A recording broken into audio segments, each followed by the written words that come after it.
meeting today. But we did this at the beginning of last meeting, and it's a good practice to maintain our security and also to allow everyone on the call to know who else is on the meeting. So I'm gonna run down the list and quickly ask you to identify yourself. When I call your name, Sunny's gonna unmute you. If you can unmute yourself on your end and introduce yourself, just very briefly, and we'll just quickly go through the roles. So we'll begin with Mr. Al Park.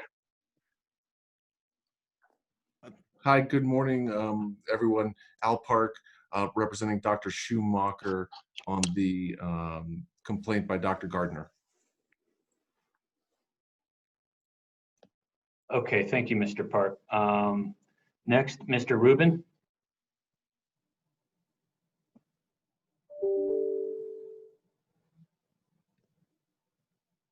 Okay. Hello, can you hear me? Yes. Good morning, folks. Dan Rubin with the firm of Ortiz and Zamora. I'm here on behalf of the New Mexico Renewable Energy Transmission Authority. Thank you, Mr. Rubin. Mr. Zamora. Morning, Commissioners. Gino Zamora, Ortiz and Zamora Law Firm, also here as co-counsel for New Mexico Renewable Energy Transmission Authority. Thank you. Thank you, Mr. Zamora. Mr. Scott.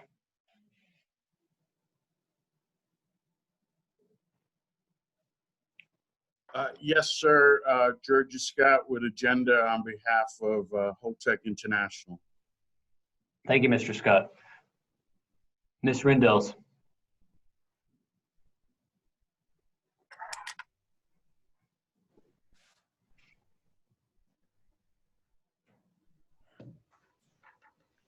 Ms. Rindels.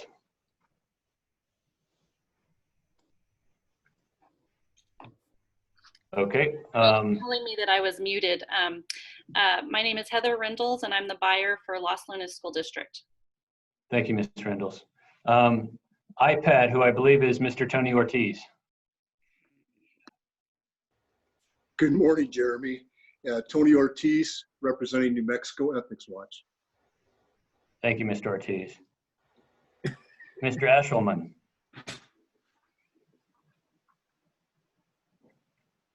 Good morning, I'm just a citizen. Thank you, Mr. Eshelman. Welcome. There's someone with the initials JBM.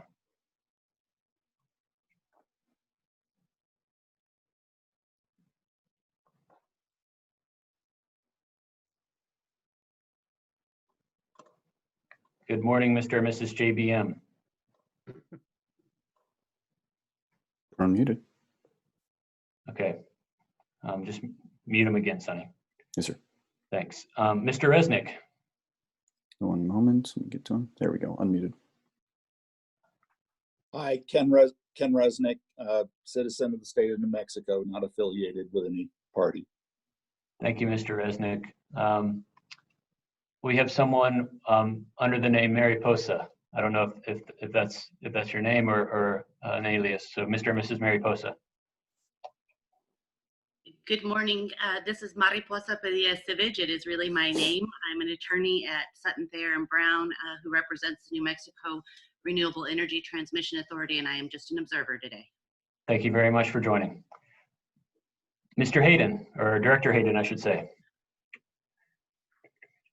Good morning, Jeremy. Yes, I'm state purchasing agent for the state of New Mexico, and I submitted a request for an advisory opinion on procurement matter. Just a note, I'll have to leave at 9:30 because I have a conflicting conference. Okay, thank you, Mr. Hayden. We might not get to the end of that opinion by 9:30. Ms. Valverde.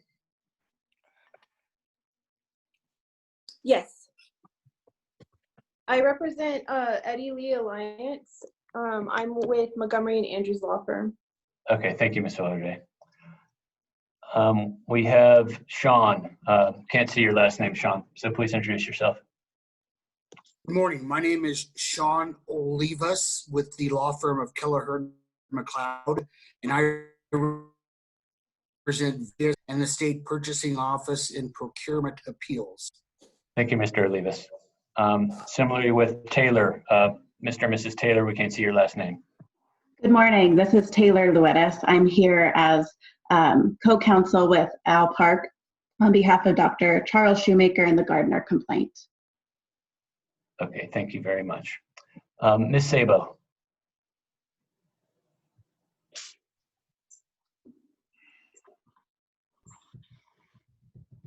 One moment. She joined a moment ago. I cannot find her on the list. Let's see. Hello, JBM. There we go. There we go. I see her. There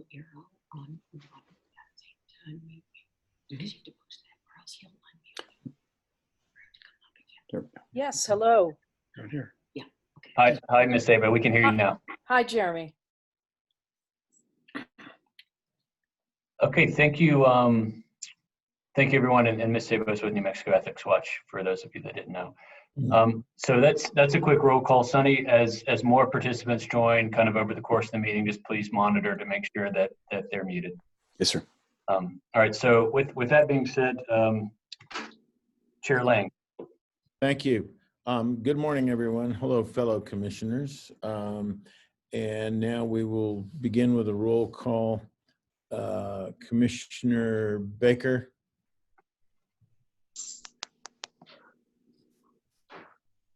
Jeff, you're not coming through. There we go. Commissioner Baker. Does that work now? Yeah. Commissioner, I'm here. Commissioner Bluestone. Here, and good morning, everybody. Thank you. Commissioner Carruthers. Here. Okay. Commissioner Solomon. Present. Commissioner Villanueva. Here. And note the chair is present, so we are all here. Next item is approval of the agenda. There have been a variety. You didn't call me, Francis. I'm sorry, Ms. Williams. I did it. You know why? Because I didn't write it down. I apologize for that. I know I'm a non-entity. Yeah. Not hardly. I apologize for that. Okay. We are all present. We have had a variety of agenda changes. Is everybody on the same page with that? And if so, can I get a motion and a second for approval of the agenda? So move. Move approval of agenda. Okay, it's been moved and seconded. And is there any opposition? Hearing none, the agenda is approved. Same with the minutes of the April 3rd meeting. Has everybody had a chance to look them over, read them, or in the case of a couple of you, go over them with a fine-tooth comb, as I'm sure you did, and would also entertain a motion and second for approval of same. Move to approve the minutes. Second. There's a motion and a second. Is there any opposition? Hearing none, the minutes of the April 3rd meeting are approved. First, we'll go to the operations and legislative update. Jeremy, that's for you.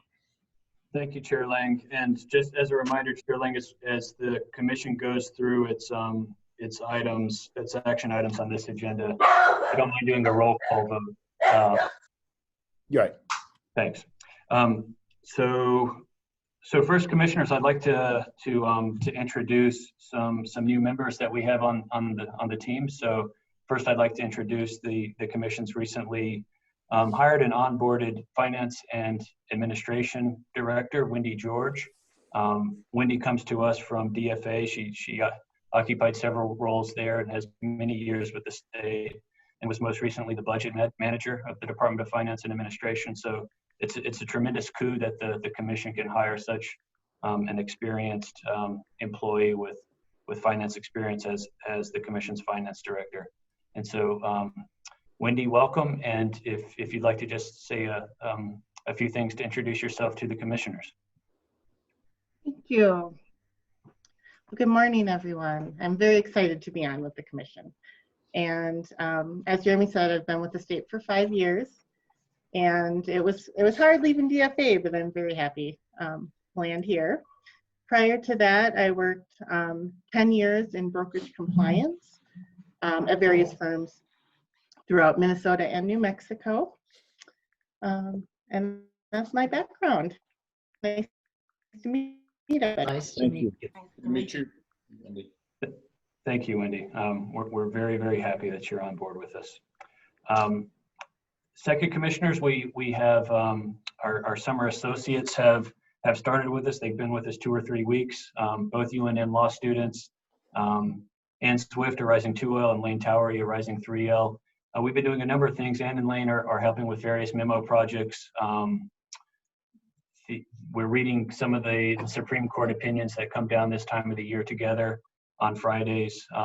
Walker and I are also kind of trying to conduct a limited kind of career fair for them by asking members of our network to speak to them about what it's like to be an attorney in different capacities. So friends of mine who are at the, for example, the Federal Securities and Exchange Commission, or at big New York firms, or at big regional firms, or at small boutique firms, or the president of national NGOs, are all calling in and Zooming with us and Lane and Annie to kind of give them perspectives on different roads out of law school, and that's been really enjoyable.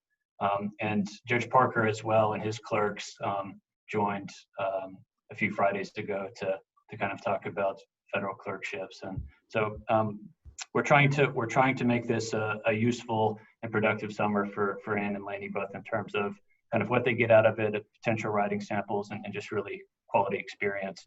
And so I'd like to give them an opportunity to introduce themselves to you as well. So starting with Annie.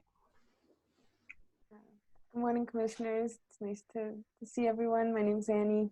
I'm from Albuquerque. I did my undergraduate here as well.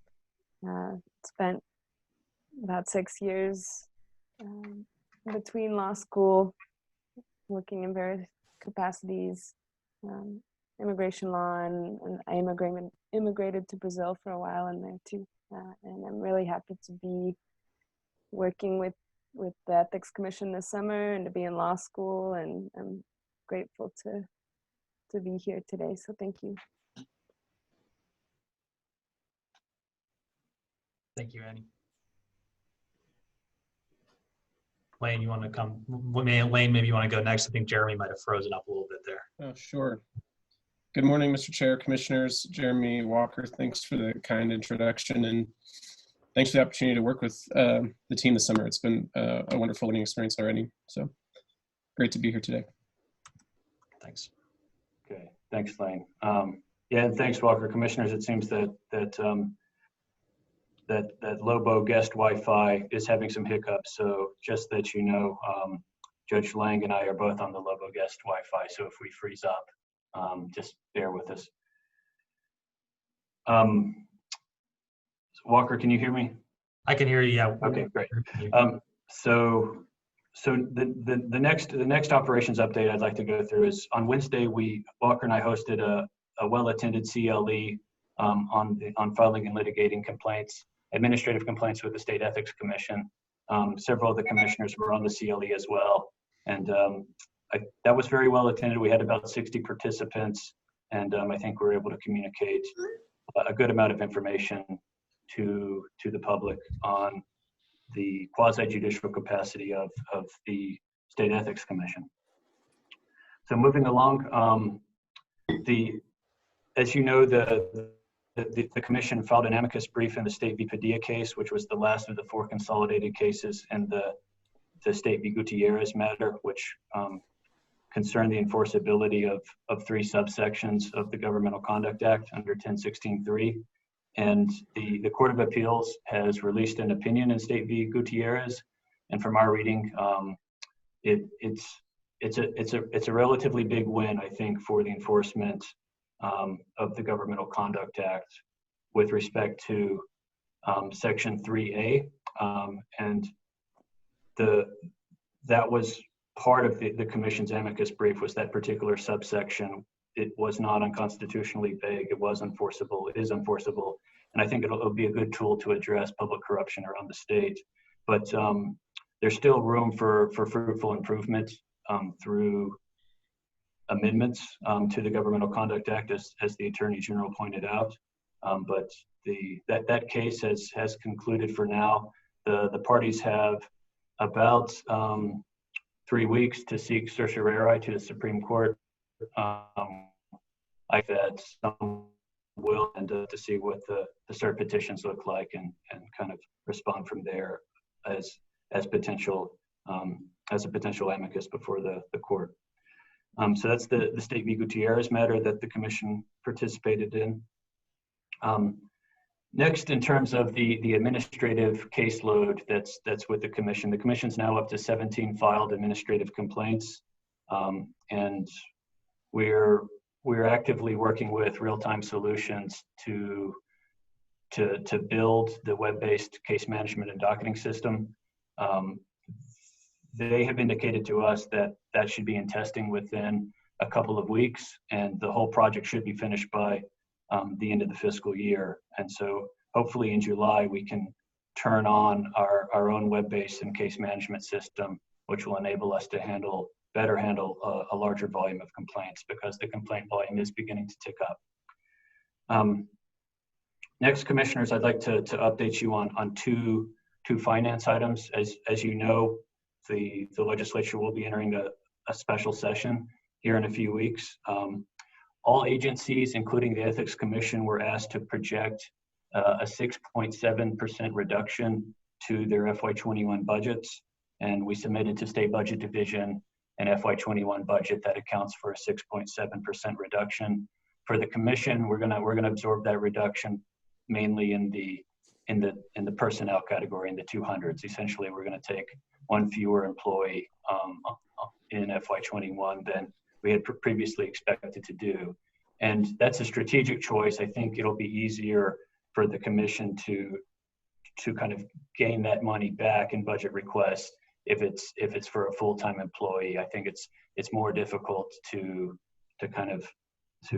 get back 300s or 400s category funds, that is funds for contracts or for other operating expenses. And so that's what we've been asked to forecast in terms of a reduction in the FY21 budget, and how we're planning to move on as the state kind of goes through a few years of contracted revenues. I have a question. The fact that we are not traveling and we don't have our expenses, TDY or travel expenses, I would assume that would be a rather large reduction in our budget or our expenditures. And I'd like to ask, you said, did I understand you said that you were going to reduce one employee from our budget, from our staff? Thank you, Chair Lang and Commissioner Williams. So just as a matter of housekeeping, it would be helpful if we could kind of put all of the questions at the end of the updates. But on this particular question, the Commission's FY21 budget is just over $1 million. It's not very large in terms of state agency budgets. A 6.7% reduction, is very clearly about $67,000. The Commission doesn't spend anywhere near $67,000 on kind of reimbursements for commissioner travel and per diem for attending these meetings. For the Commission to be able to plan for a $67,000 reduction, it's really going to take moving down one employee from 6 to 5%, or drastically cutting into the Commission's contracts budget. But again, the contracts budget is very important for this Commission because it's how hearing officers are financed, it's how investigators are financed, it's how our IT contractors are financed. And so it's easier I think to move the Commission into the kind of recession footing by just going down one employee, one planned employee, and then I think it'll be easier to get that money back in a future legislative session. And related to this, Chair and Commissioners, the last point I would make on the finance update is in view of the contracting revenues, the State Budget Division also asked all agencies to revert 10 to 20% of their FY20 funds, and the Commission will meet its end of that request and Section's FY20 funds, including funds, as Commissioner Williams points out, that are not being spent on travel reimbursements. And with that, Chair, those are the operational and legislative updates. Thanks. Any of the commissioners have any questions of Jeremy? Commissioner Baker, you have any questions? No, sir. Commissioner Bluestone? No, sir. Commissioner Carruthers? I do have a question. Do we have any potential of carryover funds from one fiscal year to the next? Chair and Commissioner Carruthers, no, sir. We're working to close out FY20 and we'll get going with FY21 on the FY21 budget that comes out of the special session. Thank you. Commissioner Villanueva? No questions. Thank you. Thank you. Commissioner Williams, do you have any other questions? No, I don't. Thank you. Thank you. I don't know if it comes up now or later, but Commissioner Carruthers, you mentioned Leadership New Mexico. They had contacted me a couple of months ago about doing a 1-hour presentation to their June meeting next week that was scheduled for Taos. So since it was in Taos in June, I, of course, accepted. And of course, the virus hit and it's off. They are doing it online next week. I have a conflict, and I assured them they were in better hands with Jeremy, and they accepted that proposition. So Jeremy is going to do a 1-hour presentation to Leadership New Mexico next week on it, and I'm very, very happy that it dovetails nicely with a lot of the other things we'll talk about today in terms of visibility and all of that. So that's a good thing. I just wanted to drop that in there for them. So I'm sorry, what? Yeah, this is Commissioner Williams. Yes. Can you tell me what Leadership New Mexico is? Well, we have one of their I don't know, emeritus, reverends. What are you, Governor Carruthers, to Leadership New Mexico? A founding father? Mr. Chairman, Commissioner Williams, I'm not, but I'm frequently a speaker before the group. Leadership New Mexico selects a class annually. My memory is it's about 30 people. They're nominated by their companies or their organizations. The theory is they're going to develop a cadre of leaders who understand New Mexico altogether. So it's mostly an educational program. They oftentimes travel to other parts of the state to look at industries there, to talk about water, agriculture, the nuclear industry, whatever is of interest in that particular area. They have over years had several hundred leading New Mexicans as part of the program.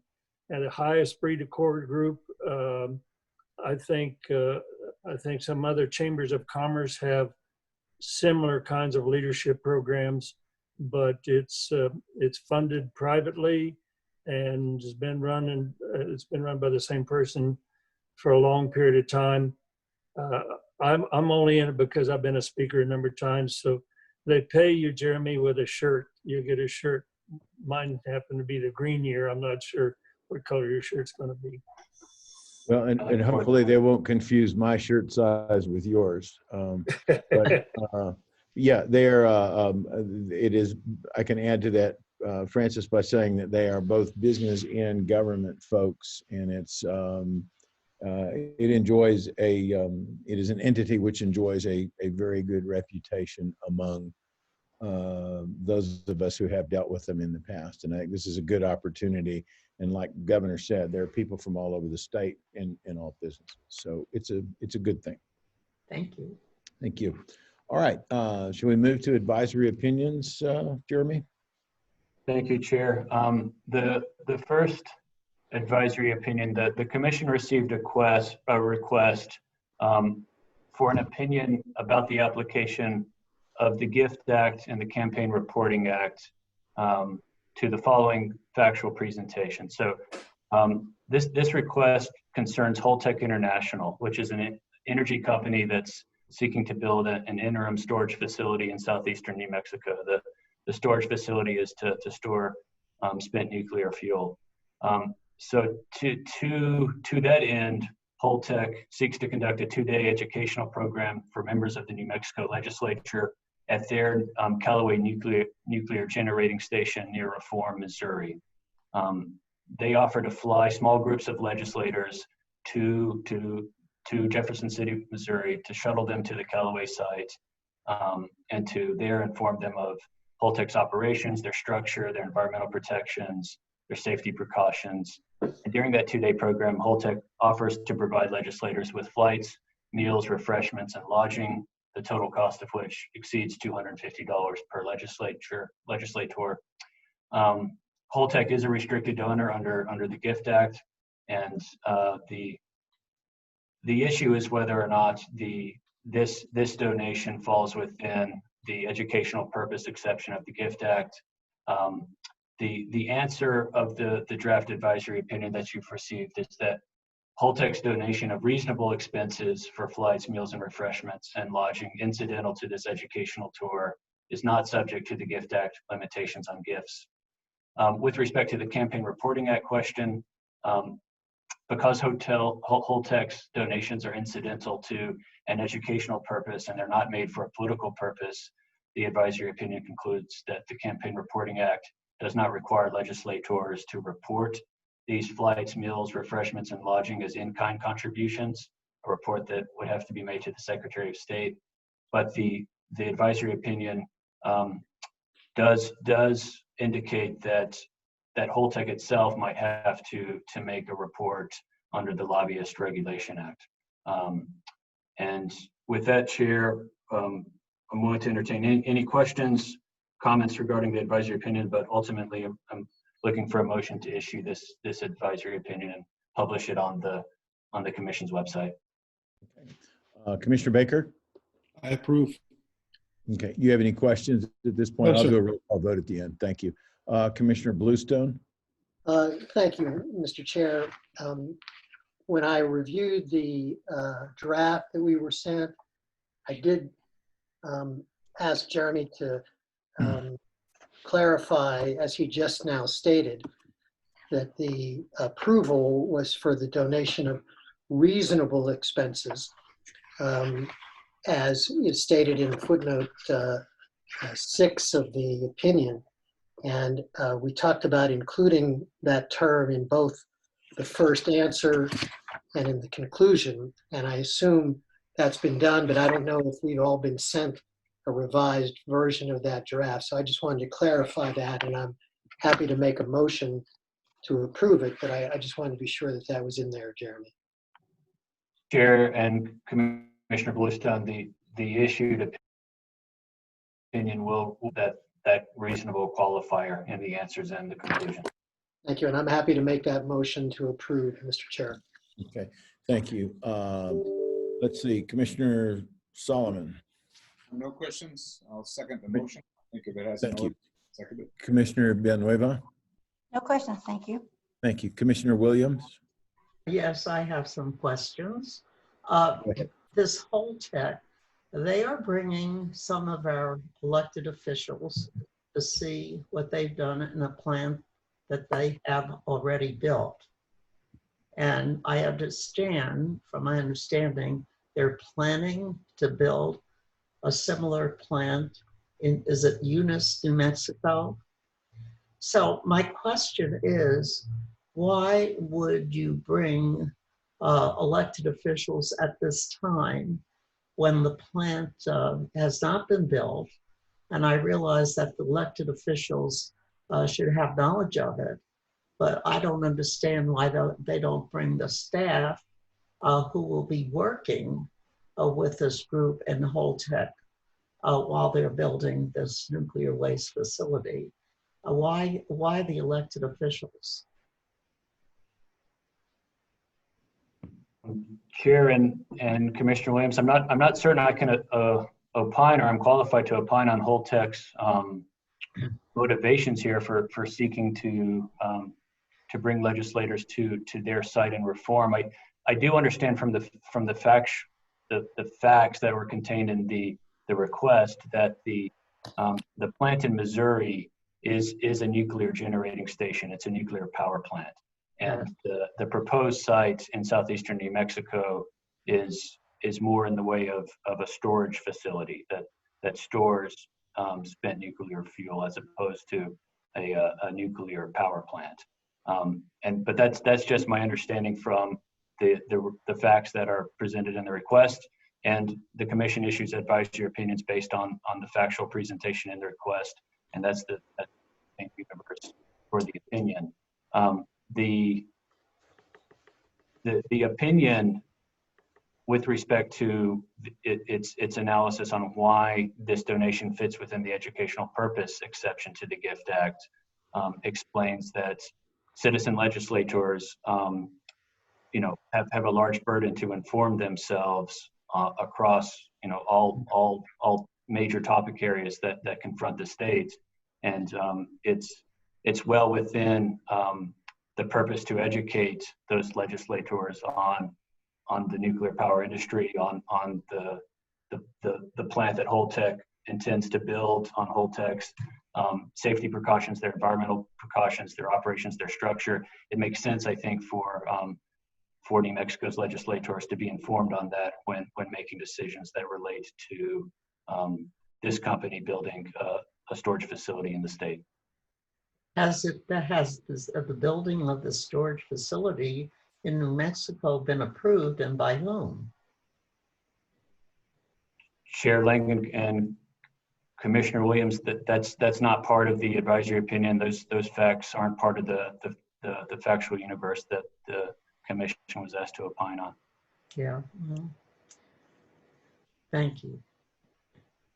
All right. There are no other questions, and there were a couple of offers to move and second. I believe that the time is now appropriate for that. Commissioner Baker, you moved approval, did you not?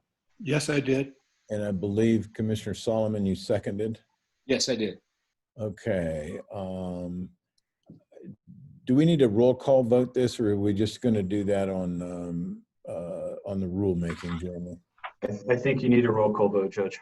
Okay, that's fine. And we probably could have done it in the time I just took to ask you that. Okay, Commissioner Baker? I vote to approve. Commissioner Bluestone? Vote to approve. Commissioner Carruthers? Approve. Commissioner Villanueva? Approve. Commissioner Solomon? Approve. Commissioner Williams? Approve. And note the chair's approval, unanimous passage of that advisory opinion. You want to go ahead and do whatever needs to be prepared. If there's an extra signature or whatever, that is good to go. Thank you. Thank you. Right. And the next one. Chair and Commissioners, the advisory opinion on the agenda today is it's a bit of an interesting opinion. The opinion concerns a procurement from a local school district with respect to that local school district's procurement of cleaning services. Now, as you know, the State Ethics Commission does not have jurisdiction for local public bodies and cannot accept advisory opinion requests from entities outside of its jurisdiction, and thus cannot accept advisory opinion requests from local school districts. But a request for an opinion did come from an entity over which the commission does have jurisdiction and can properly ask for an opinion. And with that, the issuance of this opinion is within the commission's authority under the statute. So the factual presentation, it's essentially that, as I said, a school district issued an RFP for cleaning services. That RFP was governed by the school district's chief procurement officer, the CPO. They received two proposals. The CPO determined that one of the proposals was not responsive and that one of the proposals was. And under the school district's procurement regulations, the school board had to approve the CPO's recommended award. So the CPO recommended an award of one of those two proposals and asked the school board district's directors to approve the recommendation. The school district had a finance committee of 2 members. They met to discuss the procurement. One of those members voiced opposition to the CPO's recommendation, And that particular school district member asked the CPO to provide copies of the RFPs and all the names of all the vendors who received the notice. And after that particular school district member received that information, that person contacted local vendors to discuss the cost of cleaning services and asked whether or not they had received the notice of the RFP. The school district board of directors held a public meeting to discuss the CPO's award.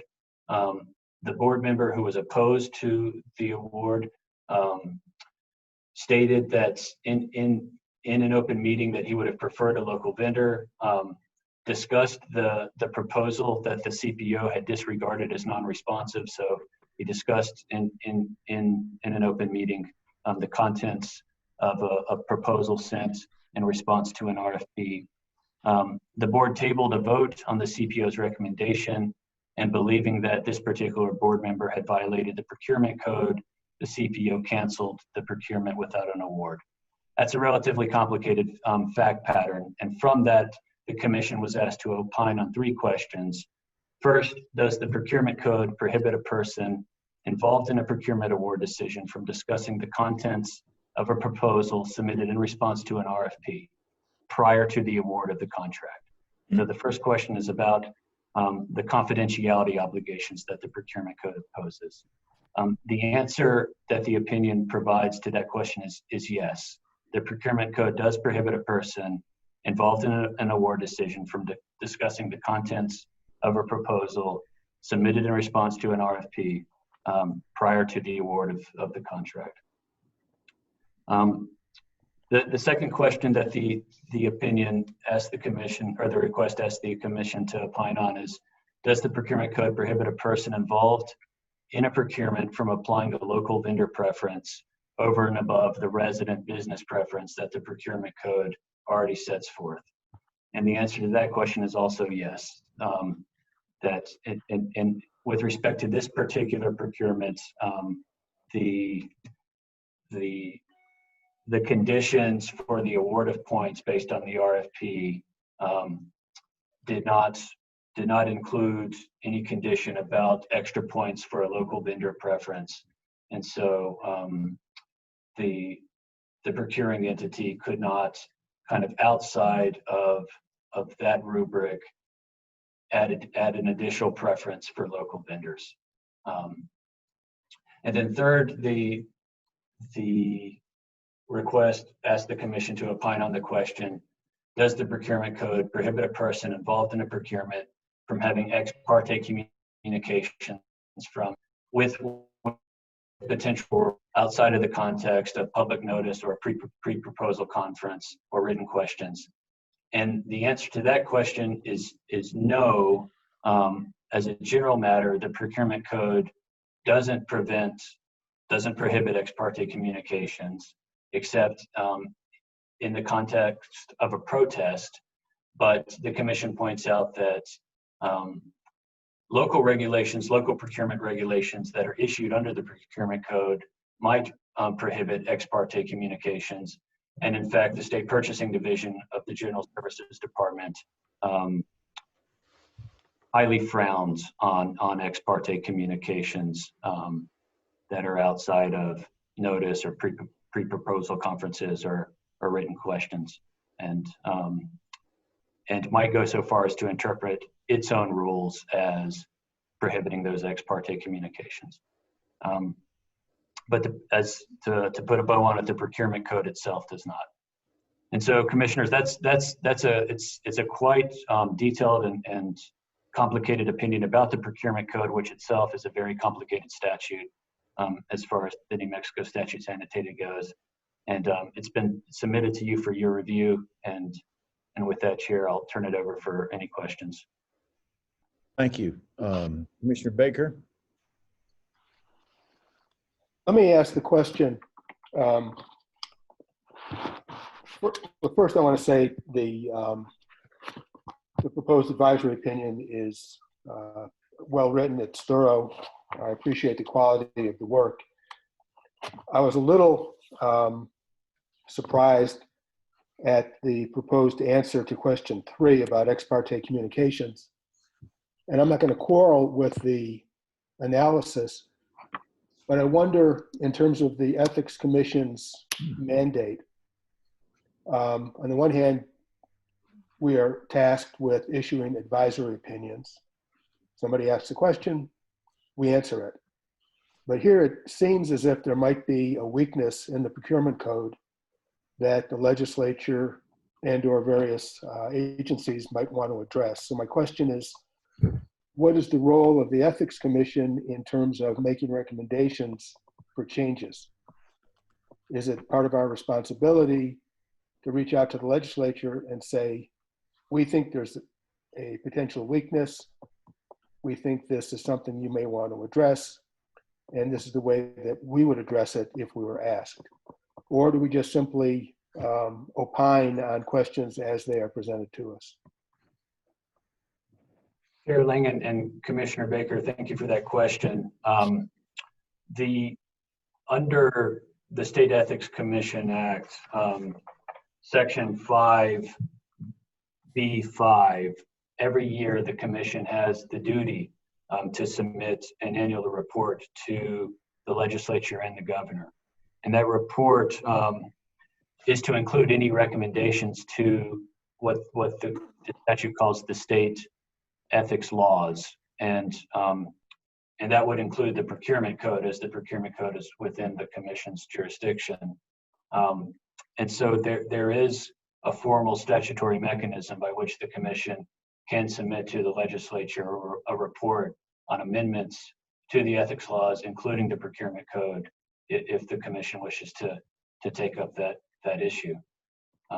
With respect to the advisory opinion, I think it's well within the Commission's ability when issuing advisory opinions to note particular weaknesses in the statute that it opines on. I suppose incidental to the work of attempting to best answer the question presented under the law as it currently stands. Jeremy, can I chime in briefly on this? Please do. I would also note that there is not inconsiderable attention being paid to this opinion, and there are other working groups focusing on potential amendments to the procurement code right now. And so the Commission speaking clearly on ex parte communications and whether they're permitted or not under the procurement code will, have an effect on other parties who are looking at modifying the procurement code, or is very likely to. Commissioner Baker. And Chair and Commissioner Baker, the hurting to weakness in mode on this point is something this opinion does in footnote 12. The last sentence in that footnote reads, we note, however, that regulations that bar ex parte communications, that being regulations issued either by the State Purchasing Division or local public bodies, those regulations that bar ex parte communications align with the express purposes of the procurement code, namely the purposes to provide for the fair and equitable treatment of all persons involved in public procurement, and to provide safeguards for maintaining a procurement system of quality and integrity. So the regulations that go beyond the procurement code to bar all ex parte communications, even those beyond the protest setting, in this opinion, are championed as aligning with the expressly stated purposes of the code. Thank you. Let me follow up with the annual report that the statute requires us to submit.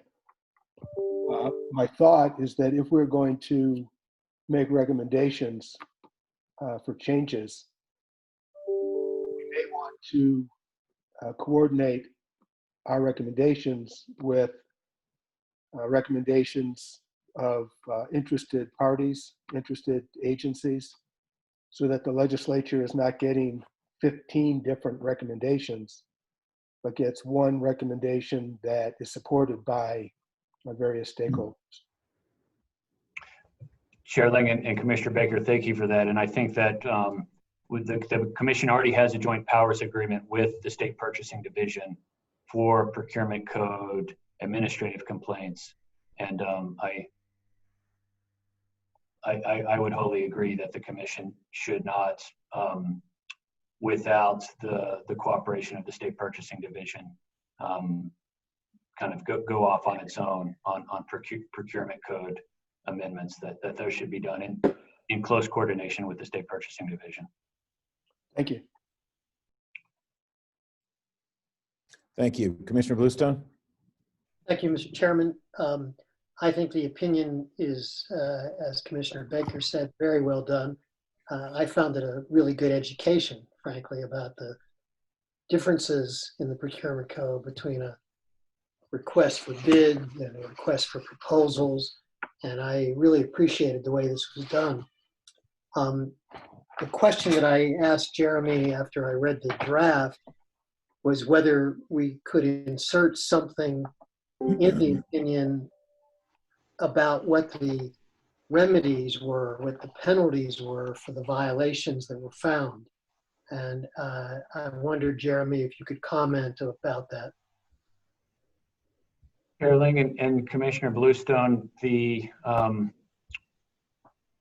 Walker and I looked closely at that request, and we think that the best footnote in an advisory opinion is one along the lines that kind of signals what potential remedies are for violations of the procurement code generally. And those remedy provisions would be at sections 181 and 182 of the procurement code, which specifies particular remedies, and also section 12D of the State Ethics Commission Act, which permits a hearing officer to recommend disciplinary action in the commission's quasi-judicial setting. But beyond that, in the context of advisory opinions, we don't think that statements of the remedies that would apply in this particular factual situation are really apt. I think it'd be a bit premature for the commission to opine, for example, on what remedies should apply to the subject or in this case, the particular school district member. That would go towards prejudging in a court action or in a commission administrative complaint what the remedy ought to be. And I think that in the context of advisory opinion, that the commission should probably hold back a little bit on an express statement on what precise remedy should apply. But pointing to those statutory provisions that provide for remedies, I think makes a lot of sense.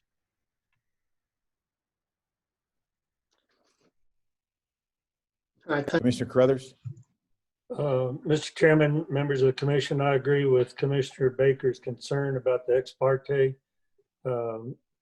conclusion, and would recommend that going forward we cooperate with the procurement department to clarify that ex parte communications should not be taken during procurement process. Thank you. Commissioner Solomon? I appreciate the legal analysis that went into this matter. I don't have any additional questions. I appreciate the input and the questions that have been made by Commissioner Baker and also the affirmation by Governor Carruthers. Thank you. Thank you. Commissioner Villanueva? I have no questions, and I appreciate the work that was done on it. Thank you. Commissioner Williams? Yes, I have some questions with regard to this procurement issue. I have been a procurement officer, and I was rather amazed at what had happened in this case. My understanding is that this was set out for bid to a number of individuals or companies to bid on, and two came back, one which was not a responsible bid. The fact that I think the school board member went and asked other people if they had actually gotten a copy of this bid was inappropriate, and perhaps that should be sanctioned. The other thing that disturbed me, if you send out a bid, a request for bid, I don't understand why when procurement gets those requests, that they have to go to another entity for approval. I'm not familiar with that part of the commission code, because usually you send out requests for bids, you get them, you open them, and then whoever gets the bid gets the bid. And there's no discussion with anyone with regard to who got the bid, because they follow procurement, the procurement code. So, and as far as the ex parte communication, you know, who do you have the ex parte communication with? Is it selective? Is it just people you know, etc.? So as far as ex parte, that should certainly not be allowed in any conversation or any situation. So I believe we should definitely clarify the ex parte communication. But I'm also concerned in the procurement code if it was followed because of the fact that there was a bid given and it was approved. And I just don't understand why this situation happened with a board member. Did he have some connection to somebody who had wanted the bid or bid and didn't get it, or they were excluded, etc.? I think that is inappropriate. So my feeling is I agree with what Commissioner Baker said, what Commissioner Bluestone said, but I certainly would be questioning and wondering about the behavior of the school board member who did what he did. And if there was a violation, that he should be sanctioned for. Thank you, Chair Lang and Commissioner Williams. Just to try to address a couple of those comments and concerns. First, I think the opinion is clear that what the school board member did was a violation of the procurement code. Second, I think it's the local school district's particular regulations that require the school district to ratify the CPO recommendation. And so I think that's a quirk that kind of exists at the local school district level and is connected to that local public body. And third, can yes, I ma'am. inject with that comment in particular? See, I think if that allows, if we have a procurement code for the state, and I don't understand how some entity down that lower level can do something that isn't in accordance and has their own regulations. That's exactly when we talk about the ethics code, I have the same problem. So I'm not sure if the school board had their own ethics or their own procurement code. Is that allowed in New Mexico to be at odds with the state procurement code? Chair Lang and Commissioner Williams, that raises some very interesting questions about kind of preemption and conflicts in the law generally. But with respect to the procurement code, I think the procurement code does authorize local public bodies, including school districts, to issue their own procurement regulations. Now, as a matter of kind of general administrative law, those regulations can't conflict with any particular duty that the procurement code that the legislature imposed. But within the bounds of what the procurement code speaks to, the local public bodies, the local school districts can issue their own procurement regulations. And I think that likely includes the regulation that a school district can ratify the recommendation of a CPO. Well, I have to say that's, in my opinion, absurd, because if it's in contradiction to the state code, I mean, how do you ever get anything really resolved and so forth with this kind of conflict? So I'm very disturbed by that. Well, Chair Lang and Commissioner Williams, I suppose and I should clarify that again, I don't think that they have the authority to issue a regulation that contradicts the procurement code, but to issue regulations that fill gaps in the open spaces that the procurement code might not necessarily speak to. Okay, thank you. Thank you. Is there a motion to approve the issuance of the advisory opinion? So moved. Thank you. Is there a second? Second. Thank you. Commissioner Baker? I vote in favor. Commissioner Bluestone? Approved. Commissioner Carruthers? Approved. Commissioner Villanueva? Approve. Commissioner Solomon? Approve. And Commissioner Williams? Approve.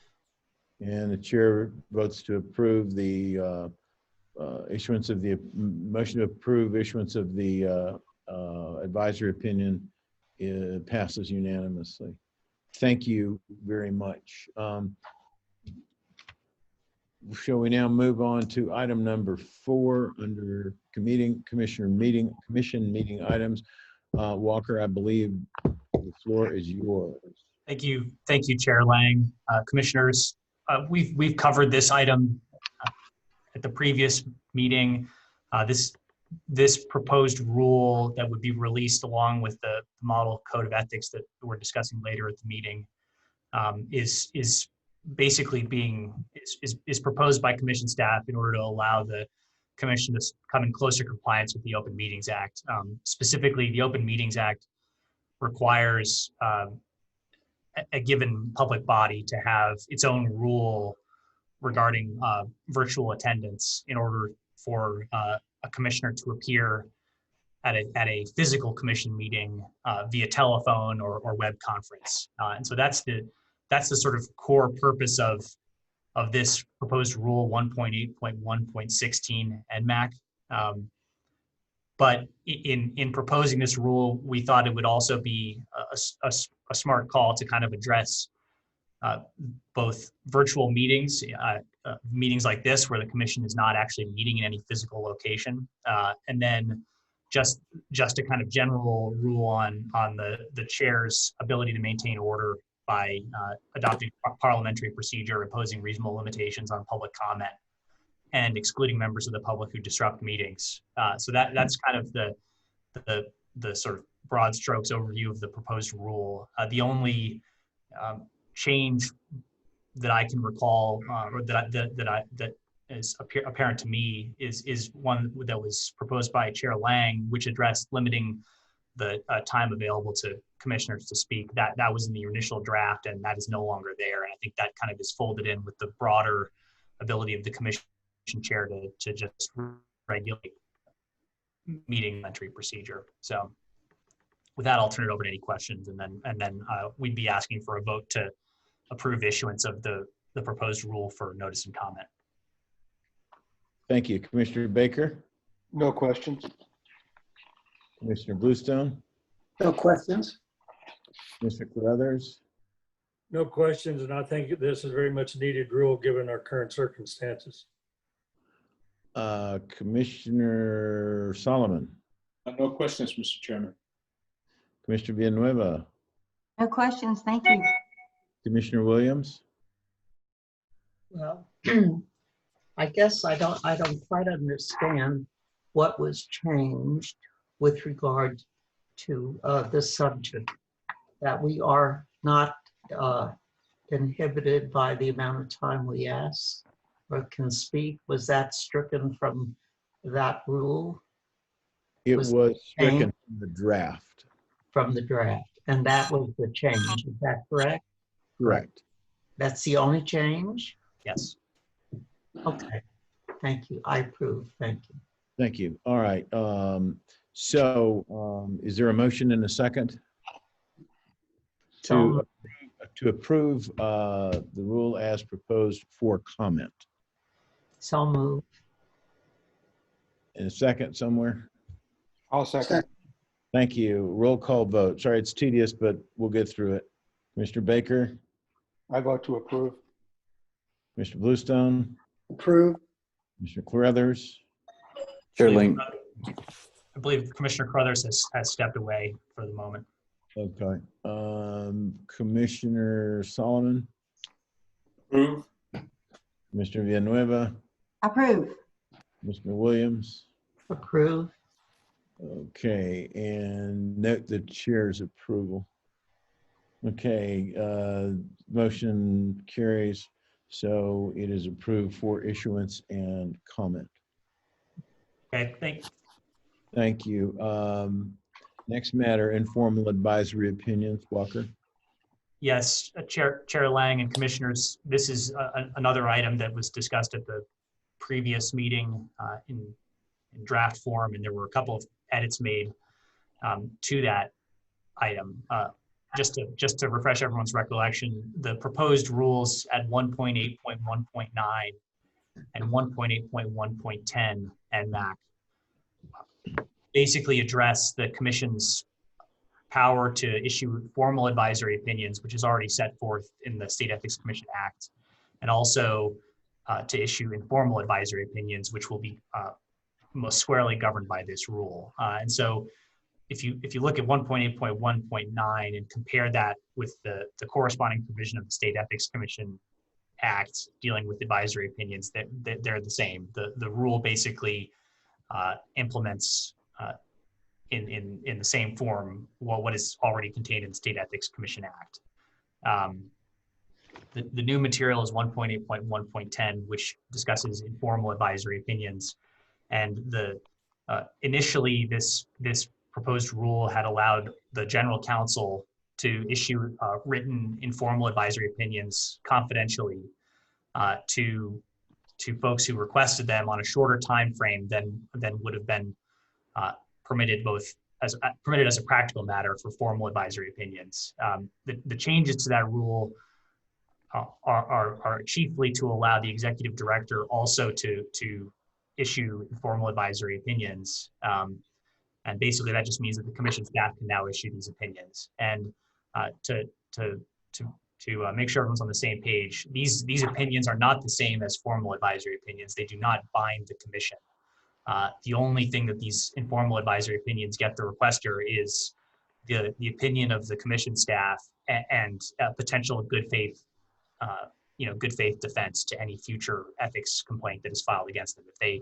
If they can show that they requested informal advice and that the commission staff advised them that their conduct was permitted under the law, the commission may consider that as evidence of good faith in deciding what, if any, sanction to impose if a hearing officer later determines that the conduct was in fact a violation. So that's the kind of overview of the rule, and we, as with the previous rule, will be looking for a approval to issue this for notice and comment. Thank you. Commissioner Baker, any questions? Mr. Bluestone? No questions, sir. Thank you. Commissioner Carruthers? No questions. And would you show me voting in the affirmative on the previous motion, please? My next question, and that will be so reflected. Commissioner Solomon? Approve. Commissioner Villanueva? Approve. Commissioner Williams? Approve. Okay, that was actually looking for questions. I've got approval, but, can we have a motion in a second? So move. Second. Thanks. Moved and seconded. Commissioner Baker? I approve. Mr. Bluestone? Approve. Mr. Carruthers? Approve. Commissioner Solomon? Approve. Commissioner Villanueva? Approve. Mr. Williams? Approve. Chair approves. So the item is approved for issuance and comment. Thanks, Walker. You can go to the next one, which is actually,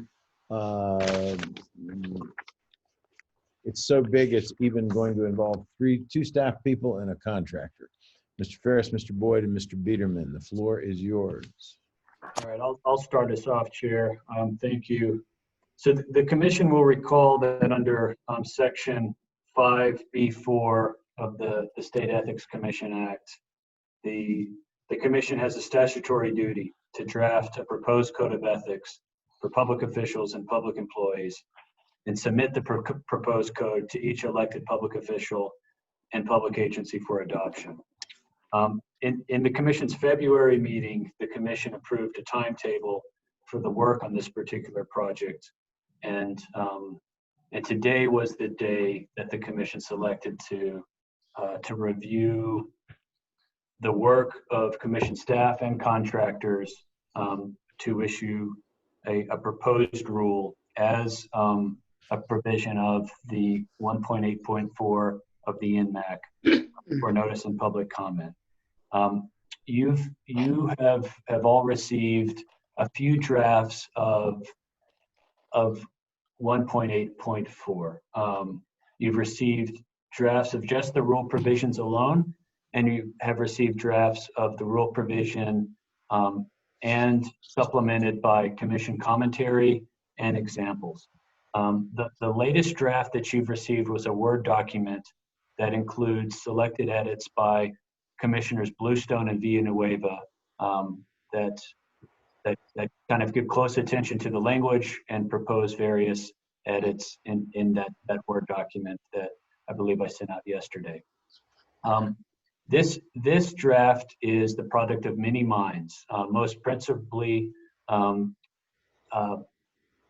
Paul Biederman, who's on contract with the commission for the drafting of the rules and the commentary and examples, and also Mr. Cliff Reese, who is also on contract for this project, and also myself, Walker, and the summer externs have also been involved in this project. So already it's the product of many minds, and ultimately it will be the product of many more.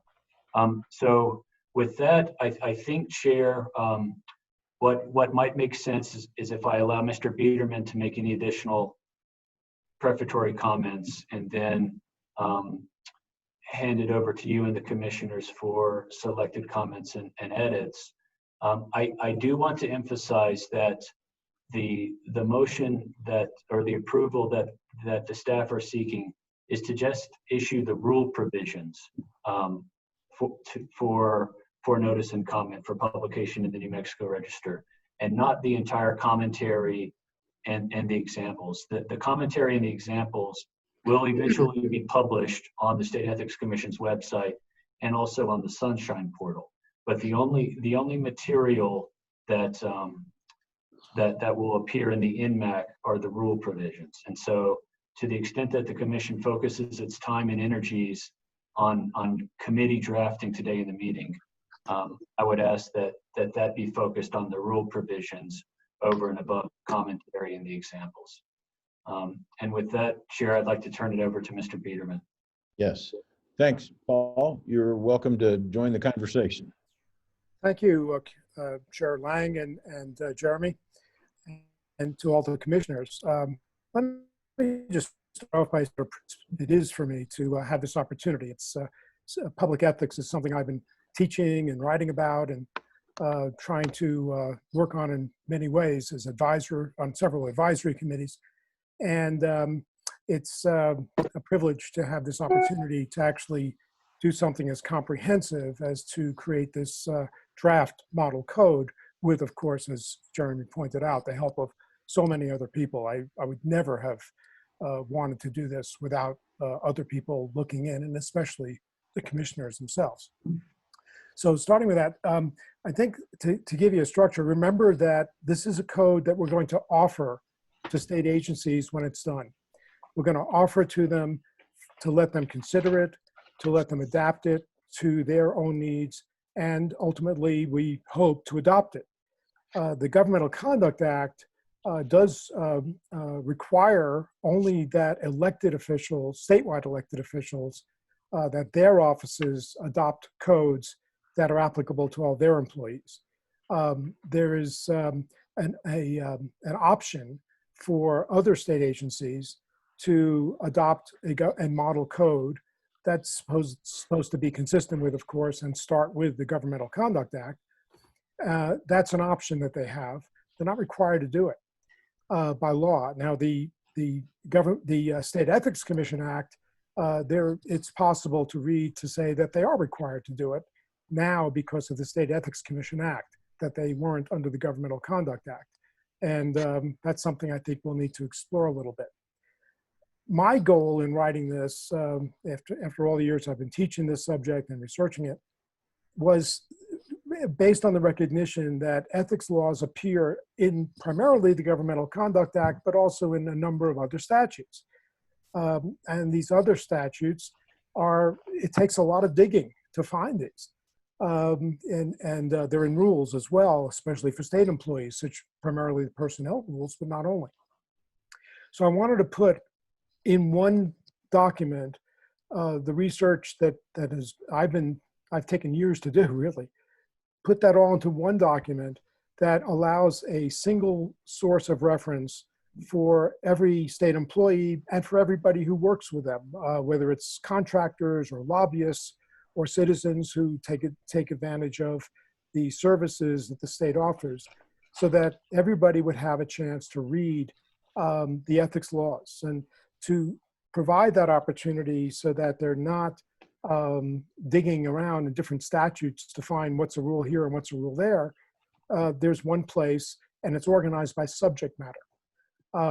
So for example, if you wanted to know whether a public official can hire a relative, you got to look at the nepotism statute, which is buried in a very old statute, and that needs to be updated.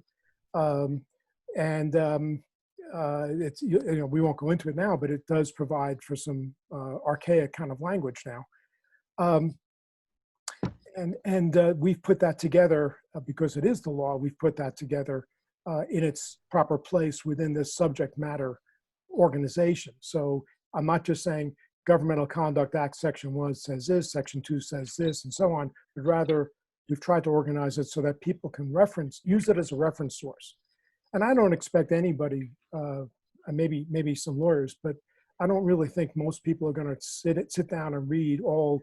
I think it's about 28 pages now of the code itself, the model code, and the commentary and the examples we give straight through.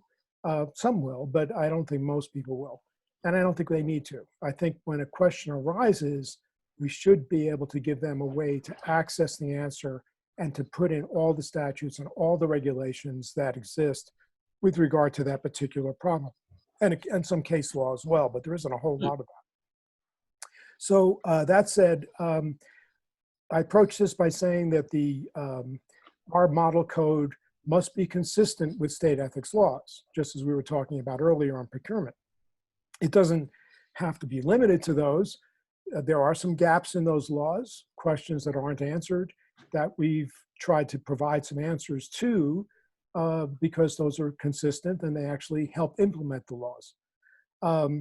More importantly, perhaps, there's some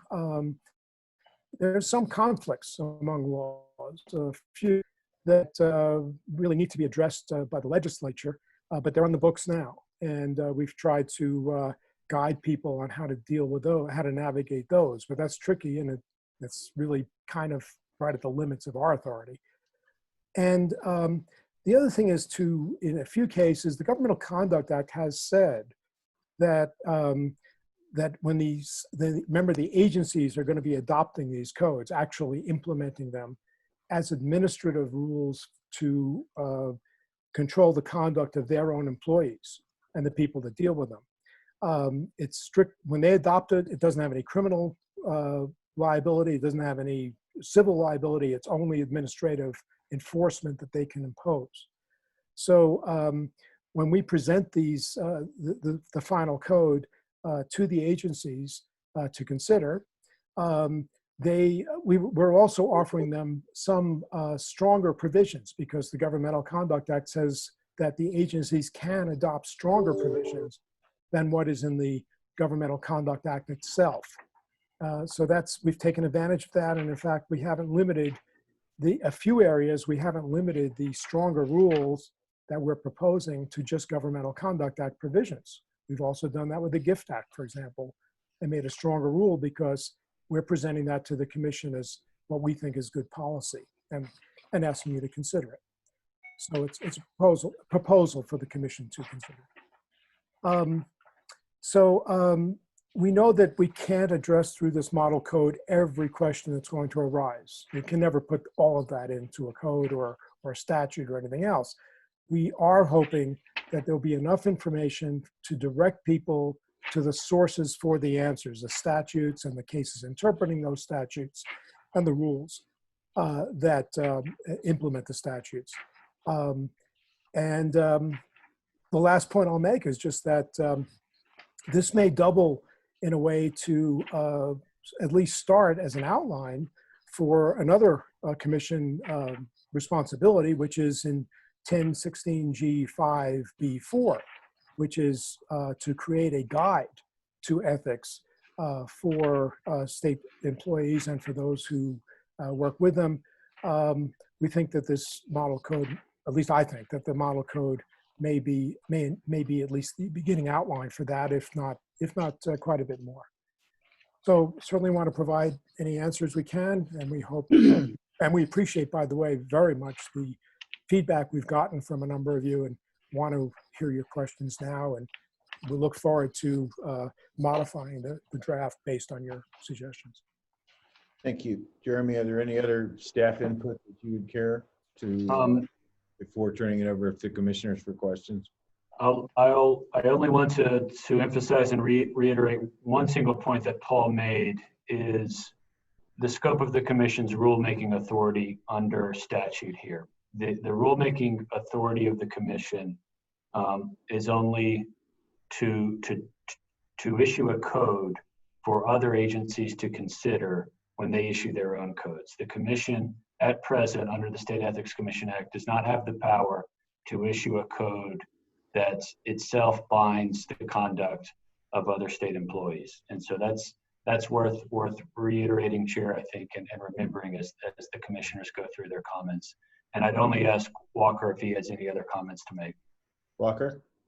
No, I have, I guess, nothing beyond the point that Jeremy made earlier, that this is for notice and comment. There is going to be an extensive comment period to follow today's meeting, and we certainly hope that members of the public and other agencies and other state employees will chime in with their input. And also, there of course will be an opportunity for commissioners to also provide further input on what is issued today, and all of that will be considered in a rulemaking hearing at the end of this process. And so I would just suggest to commissioners that they not see today's discussion of the model code as the be all and end all on this, and that we not get bogged down too much on the finer points that are certainly going to come up at the rulemaking hearing at the end of this process. Thank you. Thank you, Walker. Okay, Commissioner Baker? I just have one question. What's the expected timeline for distributing this and getting comment and debating, discussing, and passing the final version? So Chair Ling and Commissioner Baker, if the commission were to issue this today, the timeline for submittal to the State Records and Archives Center for publication in the New Mexico Register is June 11th. We'd be seeking to get into the New Mexico Register edition for June 23rd. We would be anticipating a public rule hearing at the commission's meeting on August the 7th.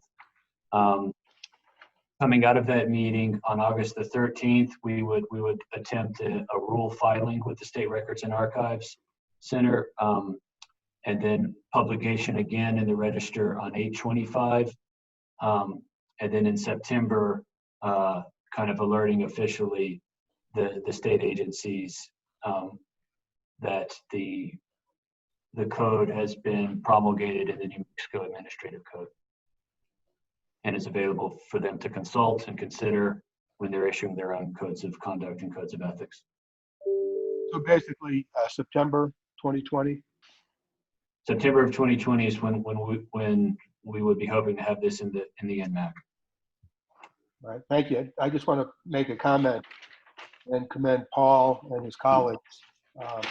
This is impressive, and I appreciate all the work and energy and thought that went into drafting this. Thank you. Thank you. Commissioner Bluestone? Thank you, Mr. Chairman. I just want to echo what Jeff just said. Paul, Jeremy, this is really first rate. And I really appreciate all the work that's gone into it. I think it's excellent. I'm particularly impressed, frankly, by the commentary. The examples that you've given are just really educational, I think. And when we'll talk later in the meeting about our Ethics Commission opportunity for more public outreach and education, I think these examples provide a great springboard for getting word out about a lot of important issues. So I thank you. I know we're not going to talk in detail about the commentary. Jeremy has kindly accepted and distributed the comments that I submitted and the Commissioner Villanueva submitted. The only substantive question that I guess I have about the actual rule that we'll be voting on to propose is in, I guess it's 1.8.4.10, entitled Honest Services and Avoiding Conflicts of Interest. And we have, under the disclosure of potential conflicts of interest and disqualification, we've got two subcategories now which follow closely, excuse me, the Financial Disclosure Act on disclosure of financial interests as number one, and, excuse me again, disqualification from acts affecting financial interests as number two.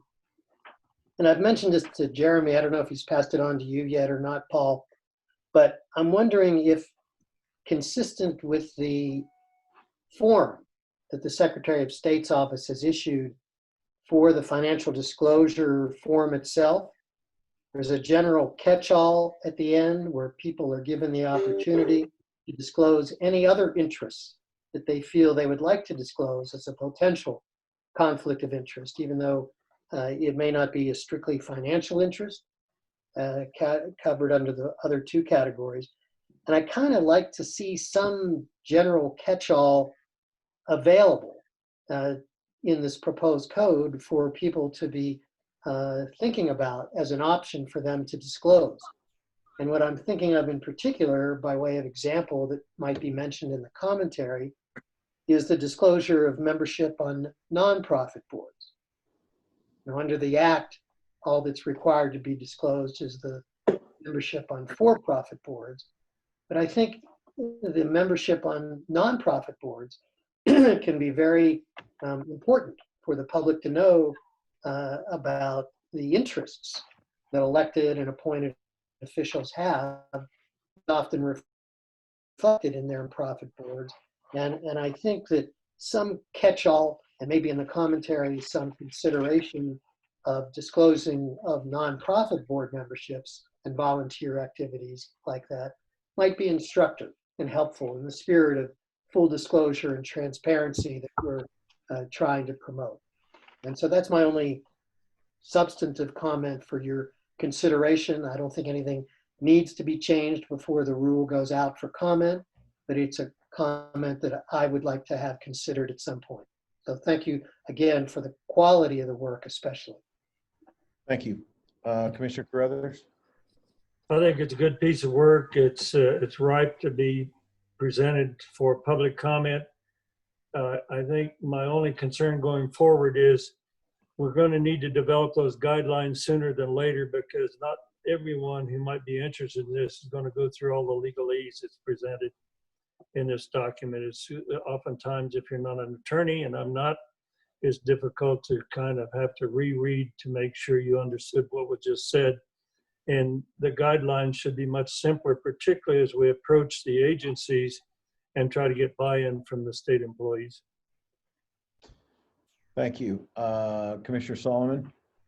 Well, I'll just say that I appreciate all the work that went into developing this document, and then also the due diligence that was provided by Commissioners Villanueva and Bluestone in providing, I think, what would appear to be necessary edits, and let's indicate to Commissioner Bluestone as well that you must be reading my resume in order to come up with this last comment that you talked about, because I wondered about that aspect as well, particularly when you think about what you're involved in outside of the commission, and wonder, because the past positions that were taken by some of the boards that we sit on, if that complicates matters. There's really right now no reason to disclose any of that, and I'm not pointing to myself in particular, but I just think that would be another interesting aspect that would be a little bit more revealing of who we are, what our interests are, because we do have to make decisions, and in regard to future participation on some of the not-for-profit boards, especially those when we agreed to be part of the commission, of the Ethics Commission, that we have to really deliberate on and make sure that we're doing the right thing. So that's a lot of personal discussion that we need to engage in with other boards and committees that we have. I do appreciate, like others have said, the examples that were given, because anytime anybody's looking at trying to translate this into what ifs, the different scenarios that were presented and basically run through as illustrations for the public, for any of us, were really excellent. I think that's a really great aspect of this particular draft. So thank you very much. Thank you, Commissioner. Commissioner Villanueva? Yes, and I would also like to echo what the other commissioners have said. This is a massive piece of work, and it's impressive. And it's needed. So I do have a few questions though, and I don't know which copies you all are looking at, but let me start with a section under the definitions, and that would be definition E. And I think you'll find that on your page 1 of the last draft. Under financial interest, it indicates there it's held by an individual or individuals. Who are those people? Would those be the officers and employees? Is that who you're referring to there? Generally, yes. I'm not sure it would be limited to them. No, I don't think it would be limited. But that's usually the application. That's where the statute, the rules deal with the question of financial interest. It's by employees. Am I missing anything, Walker or Jeremy? Well, with respect to this particular code, it's any individual, or I don't understand who the individual is. Right. Well, the point is that a financial interest is anybody holds. That's the definition of the term. The application in this code, as I'm remembering it, is only related to, it's going to be related to public officials or employees. If I might, I think Commissioner Villanueva might even be suggesting whether the words "an individual" or "an individual's family" is even necessary in this definition. Could it simply read "an interest that is an ownership interest"? Yeah. Commissioner Villanueva's questions suggest that maybe the attempt to reach clarity, as it often is best achieved by deletion. Right, but I do think we need to include the concept of the family. Okay. And we have family defined. So yeah, that's the only problem. Would it be too limiting would it be too limiting to define that as the officer or employee's family? Well, I think that would work. Need to think about it. Yeah. Okay. Can I just, the other thing to think about here is that because the definition includes reference to the individual's family, there can be some, there can also be some potential complications as that's applied further down, right?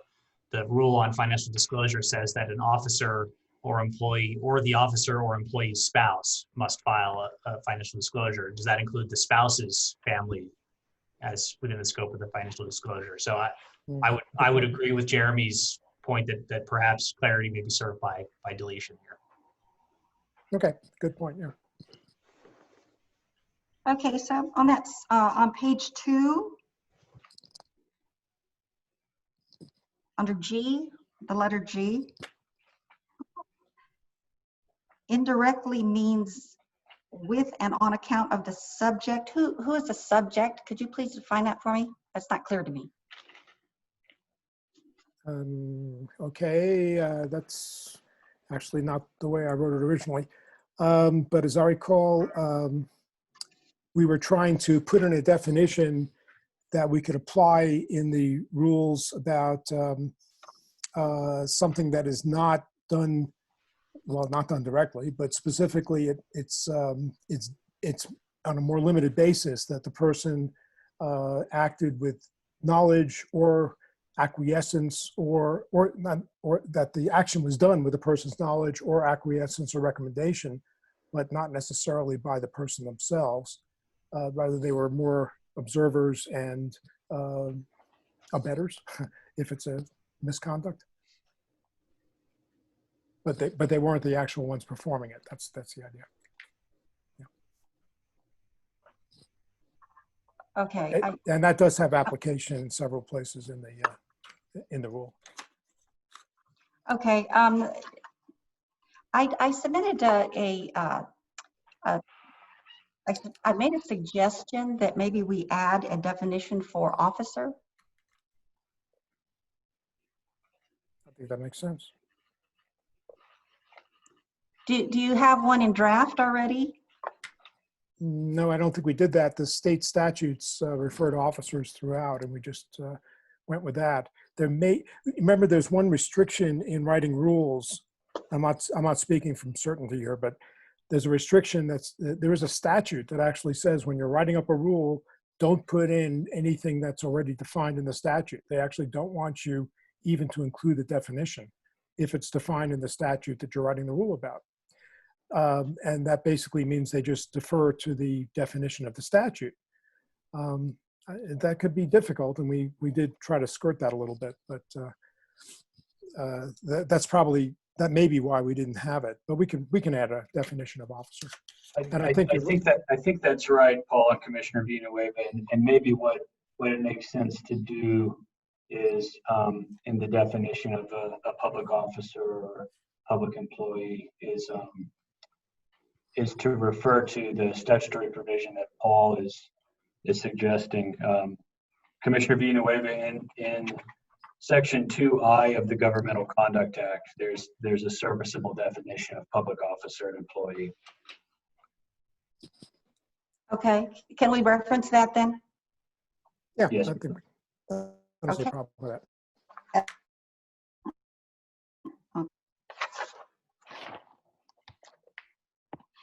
On page 5, the letter D, accepting or giving gifts. I'm sorry, let's see, D2.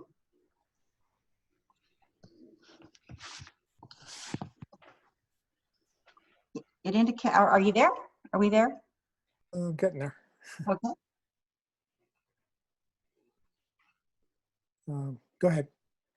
All right, it indicates that an officer or employee of the agency may not directly or indirectly accept a gift from an employee having a lower grade or receiving less pay. How would, I know that the pay is a matter of public record, but how would one know that and be responsible for that? Other than making a concerted effort to look. Is that fair to make that a standard? Well, it's let's see. As I recall, Walker, you found that, and that was from what was the source of that? Commissioner Villanueva, the source of this rule is the federal sort of code of ethical conduct for executive branch employees, and the grade, I think, is grade there is a little bit easier to intuit for federal employees than it is for state employees. And I would suggest perhaps replacing grade with rank, something that's a little more intuitive for someone to understand, because that's the thrust of the rule is to prohibit acceptance of gifts from employees that either you supervise or who are sort of widely seen as being lower than you in rank. Okay, that's clearer to me.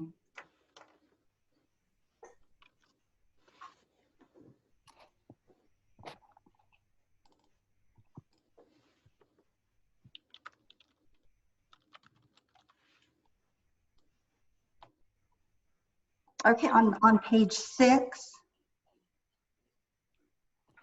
letter F under timekeeping, the number 2. I think I'm not clear on the way that's written. My suggestion, my understanding, and I'll put it in my own words, my understanding of what is meant here is an officer or employee of this agency shall not claim reimbursement in the time necessary and incidental to performing an official duty or action. Does that make it clearer for you, or did you mean something else?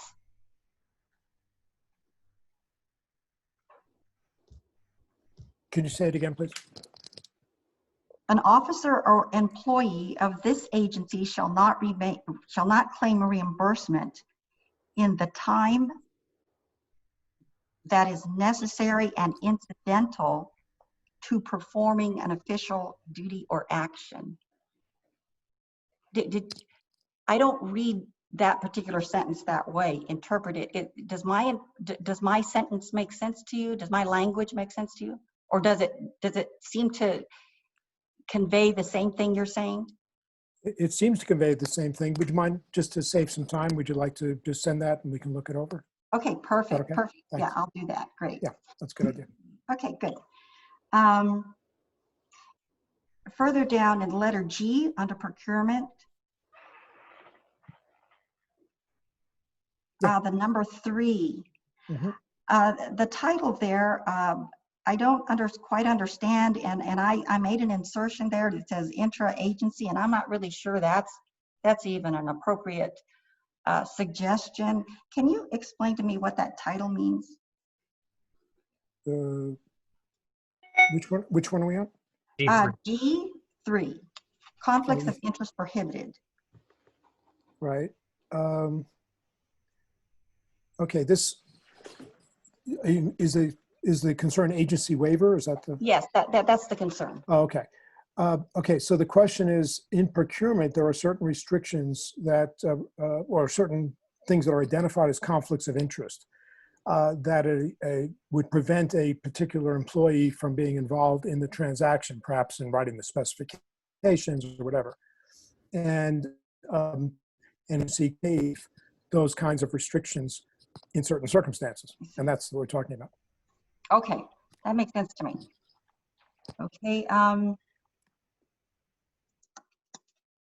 guess it would be on your page 7, under number 4 at the top of the page.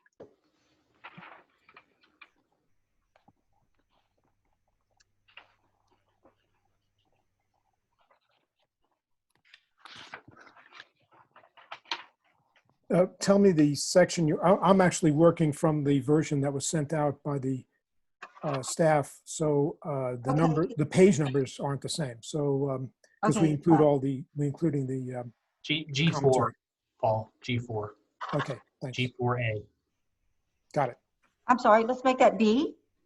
Okay. G4B, okay, got it.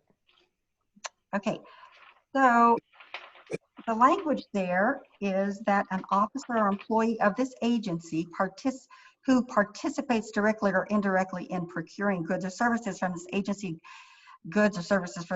shall exercise due diligence to ensure that the prospective contractor does not give a campaign contribution. How could this be, or maybe this is the way procurement works. How would the officer or employee know about campaign contributions? Is this something that they do routinely as Yeah, part of the procurement process? yes, when they send out requests for proposals, there's a page attached to the RFP that specifically requires disclosure of contributions that are made. That they have to, the responder has to fill that out.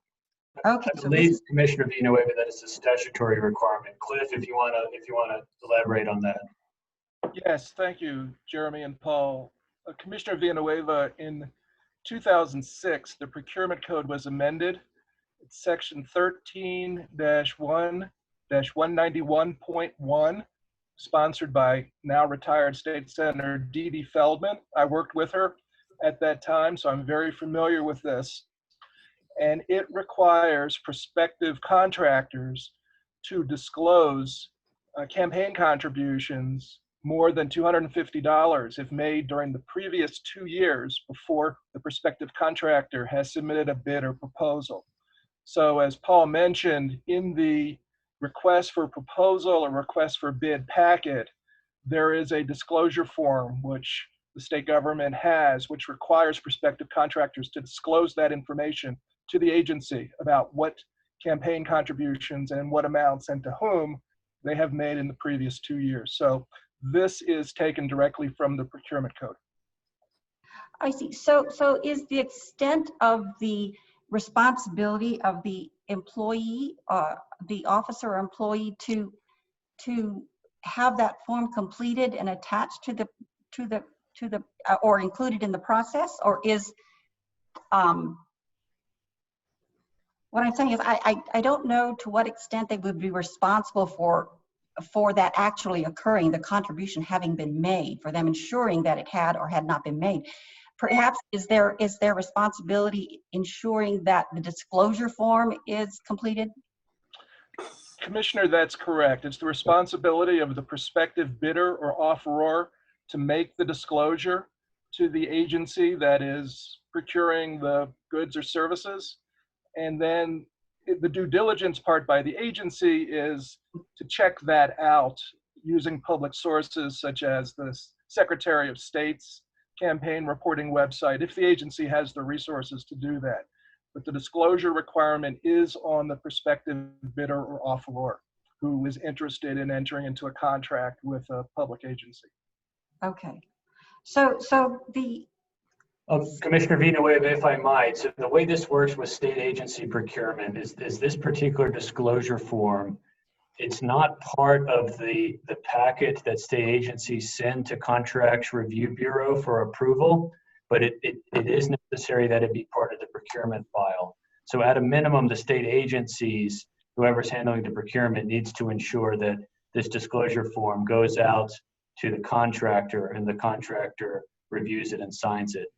And so, for example, with the commission's contracts, this is part of what we do when contracting with our contractor. This disclosure form, and we make sure they fill it out and we put it in the procurement file before we submit to Contracts Review Bureau. I guess my issue here is that the wording of this is that the officer or the employee's responsibility is to ensure that the prospective contractor does not give a contribution, a campaign contribution. But it seems to me that the extent of their responsibility or violation of conduct would be that they did not perform the duty of asking or having the disclosure form completed. Well, I think that tracks the language here, Commissioner Villanueva. It's the duty is the agency shall exercise due diligence to ensure, as opposed to ensure that. Got it. And if I could add, Jeremy and Commissioner Villanueva, what's really important here is to make sure that any of the public officials involved in the award process, once the proposal or bid has been submitted, has not received one of these campaign contributions, which of course would create the appearance of impropriety if that was a consideration wrongfully in the decision to make the award. Does that make sense? It does. We want to make sure that it doesn't appear that there's been, frankly, a bribe through a campaign contribution to anyone in the procurement process who has authority to make recommendations or final approval over an award of a bid or contract. Right. I'm aware of the objective. I just want to make sure that I understand where the violation to of the employee and officer where that might be. Okay, on section H, 1A, it indicates there that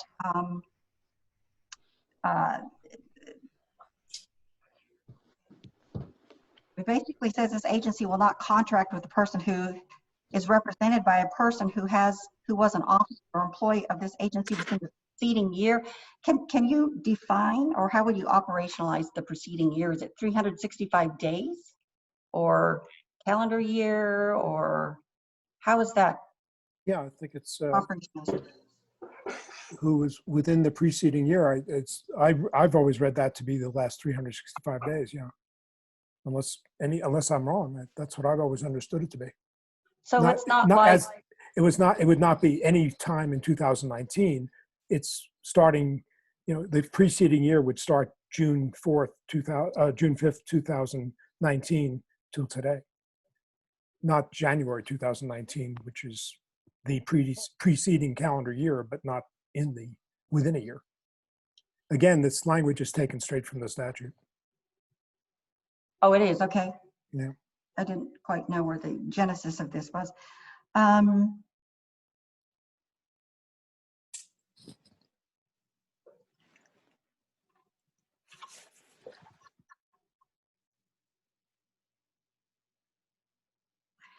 1.8.4.11, under Open Government and Freedom of Information, A, an officer or employee of this agency would welcome and encourage the public to attend meetings. So how might this be violated? Measurement that is used? Well, it is more of, this particular statement that's pretty much ours. And that's more of it's more of a standard to set than something that I think would be subject to violation. I don't know if, we haven't discussed it. I don't know if anybody else. Yeah. Commissioner Vino, I would agree. This particular rule provision is aspirational, and to the extent that you place any bearing on the distinction between the use of the word should and the use of the word shall, ordinarily should reflects an aspiration, whereas shall reflects an obligation or a duty. And I think that here in this particular provision, with the use of the word should, to echo Paul's comment there, I think this is more aspirational and less something to be in full discipline if a public employee was unwilling to welcome and encourage the public to attend participation. Okay. It's the kind of thing we want the agencies to adopt as a message to their staff. Let's be open to people. It's the kind of thing that it would encourage certain behaviors by the people who advertise and who oversee the meetings, but it's not the kind of thing that you discipline anybody about, I don't think. I see. Okay, on moving on to 1.8.4.12, political activity under C. An officer or employee of this agency may not serve as an officer or in a political organization. Goes on to say an officer or employee of this agency may not use or allow others to use state. Now that's understandable. How is it? What would a complaint, let's say, against an officer or employee who violates this particular code, does this serve as a complaint of some sort? Well, Would there be a remedy to it? yeah, it's actually a requirement of the Governmental Conduct Act, and it's as well as the Personnel Act. So there's multiple ways to discipline someone for doing this. It's actually, technically, it's a misdemeanor, as well as it can be civilly enforced, and it can be enforced through administrative proceedings. But who is there any assigned responsibility for this? Who is to report on this?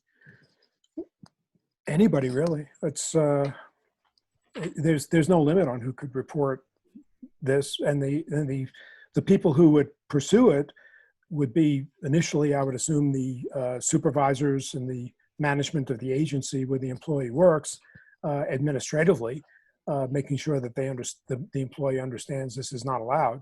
You know, if the employee just ignores that, they could take disciplinary action, or you could refer it to a district attorney or the attorney general. I mean, that's a little bit probably over the top to do that. And you could get a court order telling the person to leave because it's against the law. Okay. Let me see.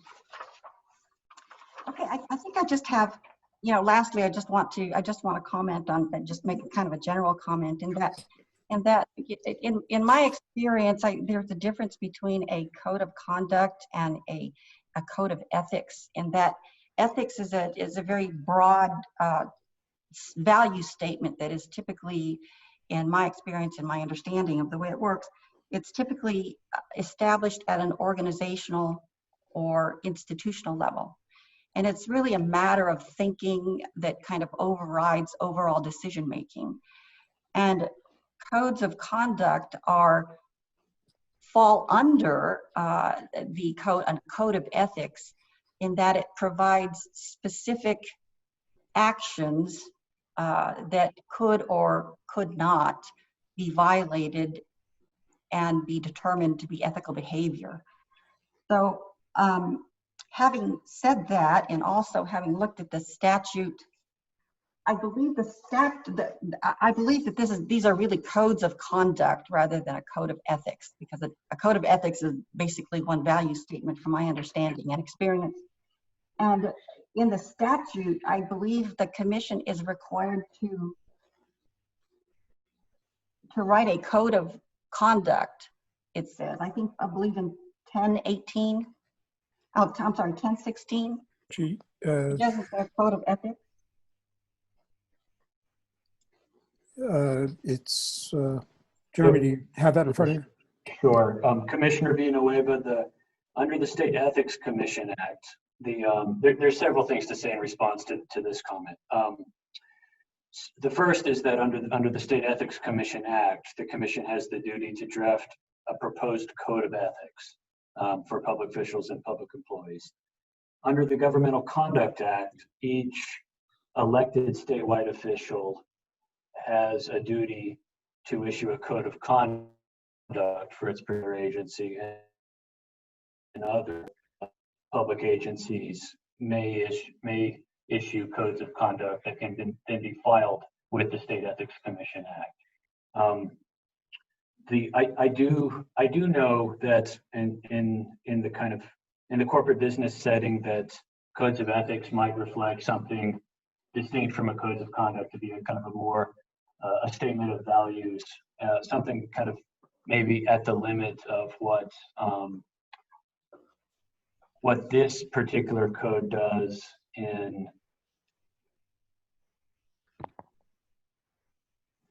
the Principles of Public Ethics section 1.8.4.9.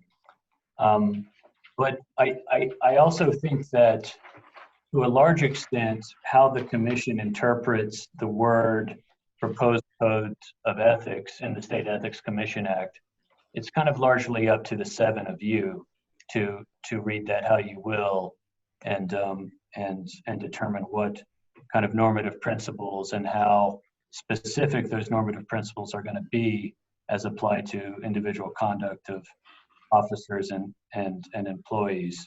And what I'm trying to say here is that the particular parlance of code of ethics versus code of conduct in other settings are informative of what this commission does under its rulemaking power. But ultimately here, I think it's up to the 7 of you to determine how detailed you want this to be as a set of normative principles. And may I okay, sorry. Just one further thing to add to what Jeremy has just said. The code, the proposed code, kind of tries to do both. Tries to cover both areas by setting forth at the very beginning at 1.8.49, kind of the code of ethics that the was referring to as sort of common in the business setting, which is these overarching sort of higher principles that aren't necessarily enforceable standards of conduct. So that covers, honest services, proportionality, impartiality, and fairness, consistency, diligence, respect, transparency, fallibility, and reversibility. And so that covers the kind of aspirational goals, and then it then goes down into the more specific standards of conduct. And I will say that just 2 things.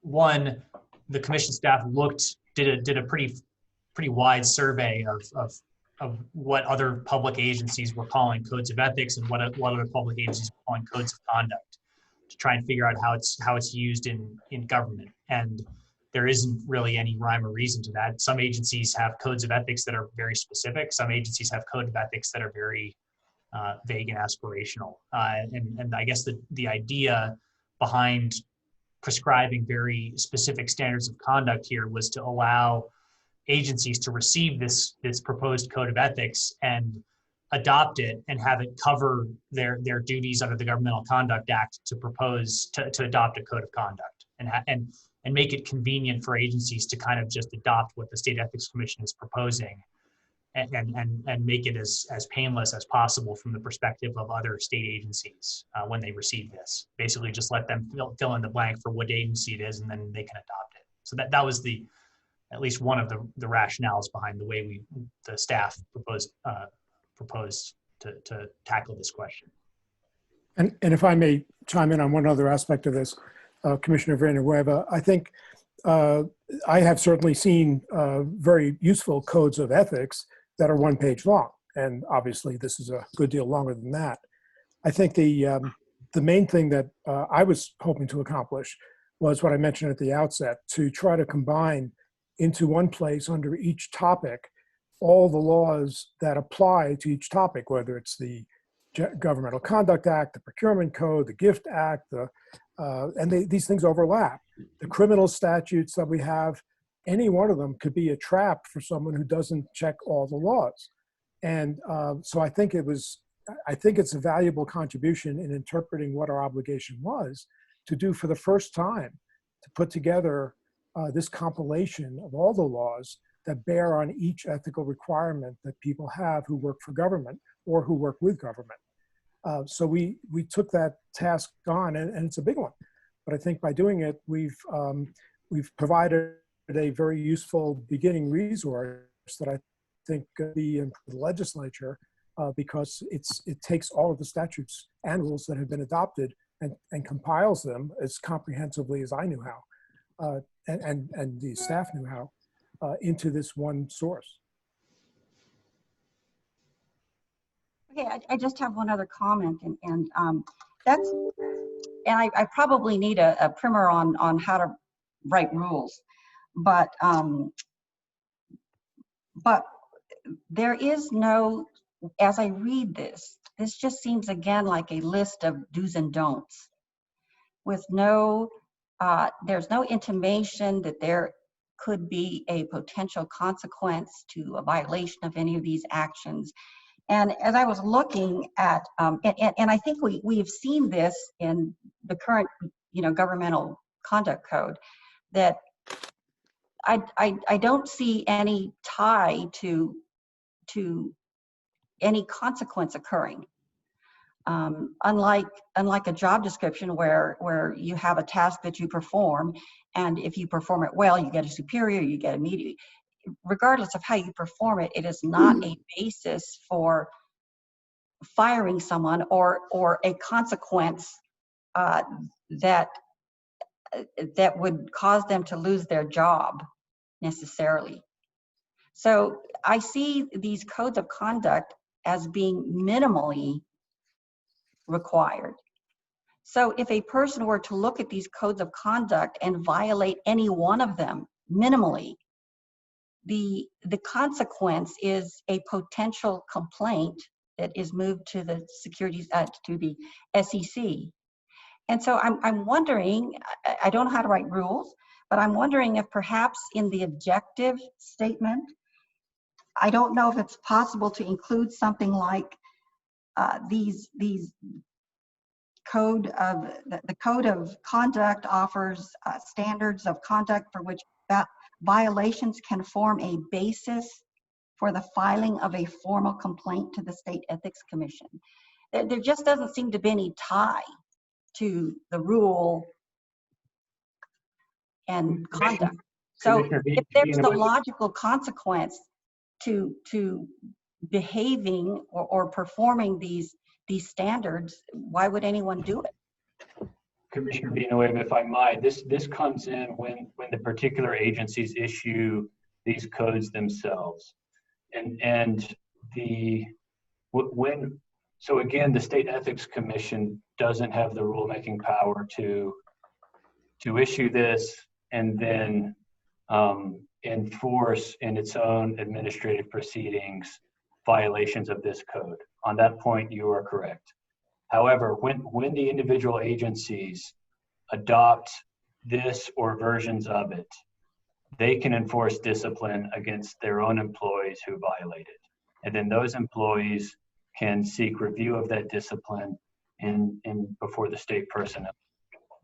So it's not true that your premise that there's no consequence to this is not true if and when it's adopted by individual agencies.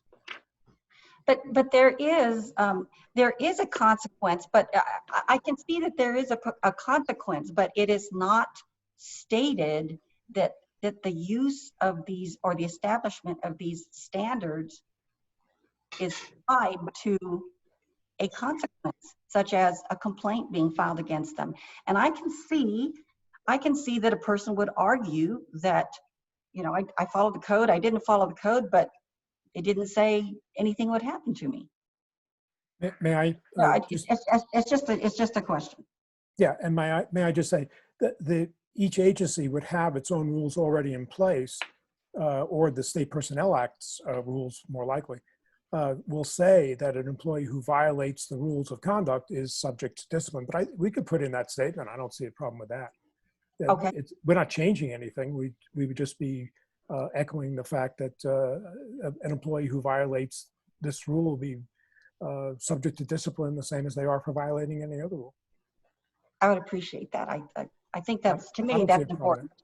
Yeah, we're not creating it, but the agency is simply, you know, making that point as a message, sending it as a message. Okay, very good.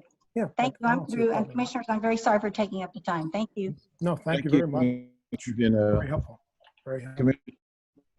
Unless you have questions or... You asked me? Yes. Do you have any questions or comments? Oh, yes. First, let me say thank you so much for this document that you've provided to us. Needed, I might say, in New Mexico, especially where we have so many problems of corruption and collusion and so forth. And I have tirelessly worked for getting some sort of rules in place with regard to ethics. I did, in fact, have questions and comments on this, which I provided to Jeremy and to Commissioner Villanueva and Commissioner Bluestone, because I understand if I provided it to anybody else, it would constitute a quorum. And so I would like to go over some of the things that I found that I have questions on and comments on. I'd like to reference the Proposed Code of Ethics, Title I, Part 4, section 1.8.4.7, definitions of business. And it says here that a business means an entity other than this agency. I didn't understand what that meant. What is a business? Yeah, that comes up in terms of conflicts of interest that employees can have based on their ownership. And I say employees, it's employees or officers that can be created. So in other words, it's trying to distinguish between the work that you're doing for the state, this agency, versus any entity that you might have an interest in or be employed by that you need to disclose and that may disqualify you from certain actions like procurement. Can that be clarified a little bit? I think that makes sense. Yeah. Then on paragraph 1.8.4.7, what is a normal and reasonable amount commensurate with the value of the service rendered or the magnitude of the risk taken on the investment? What does that mean? 1.8.4.7. Yeah, that's this is in the definition of a gift at 3B. There it is, 3B. Yeah, I was trying to find it. Okay, that refers to a gift. It's helping to define a gift, and it's talking about compensation for services. It's writing exceptions, and actually this is straight out of the statute. Compensation for services that are rendered or capital invested that is commensurate with the value of the service rendered or the magnitude of the risk taken. In other words, when you own a stock or you buy a stock, you get, or perhaps a portion of a business as a partner, that the amount of the risk that is taken is a factor in how much of a dividend you expect. It's a factor in how much you pay. But that's straight out of the statute. We didn't write that. Well, I don't understand it. Sorry. Let's take it up with the legislators. They're the ones who wrote it. Okay, and as far as a retirement gift, is there a limit on what you can give? There's not. Not for a retirement gift. Yeah. Shouldn't there be? Take it up with the legislators again. We're just echoing their. We just didn't want to monkey with their law. They wrote it. So Anything that's a law, even if it is questionable, we cannot put in our code that there is a limit, because that would violate a statute that's currently in effect. We actually did. If you notice that this definition of gifts doesn't have a dollar limit, that's because the legislature has in their Gift Act a $250 minimum that's required before a gift becomes unacceptable. In other words, if a restricted donor gives a gift to a state official is under $250, it's not restricted. They're allowed to do that. We don't have that $250 limit in there. We are taking a chance and trying to reduce it. So in that sense, any gift under $250 is still subject to this limitation that we're putting in the rule.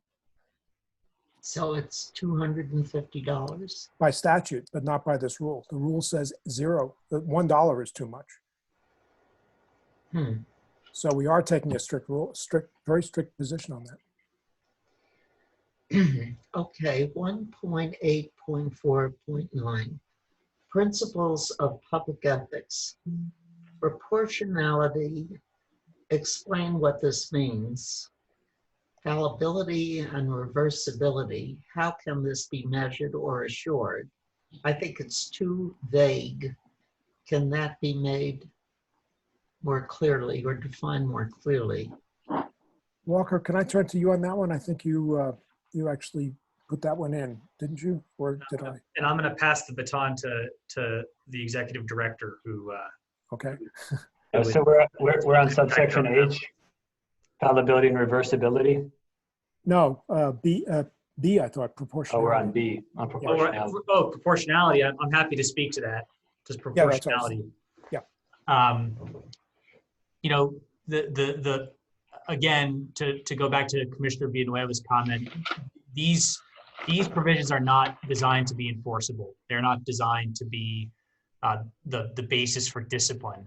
They're setting forth aspirational goals of public ethics.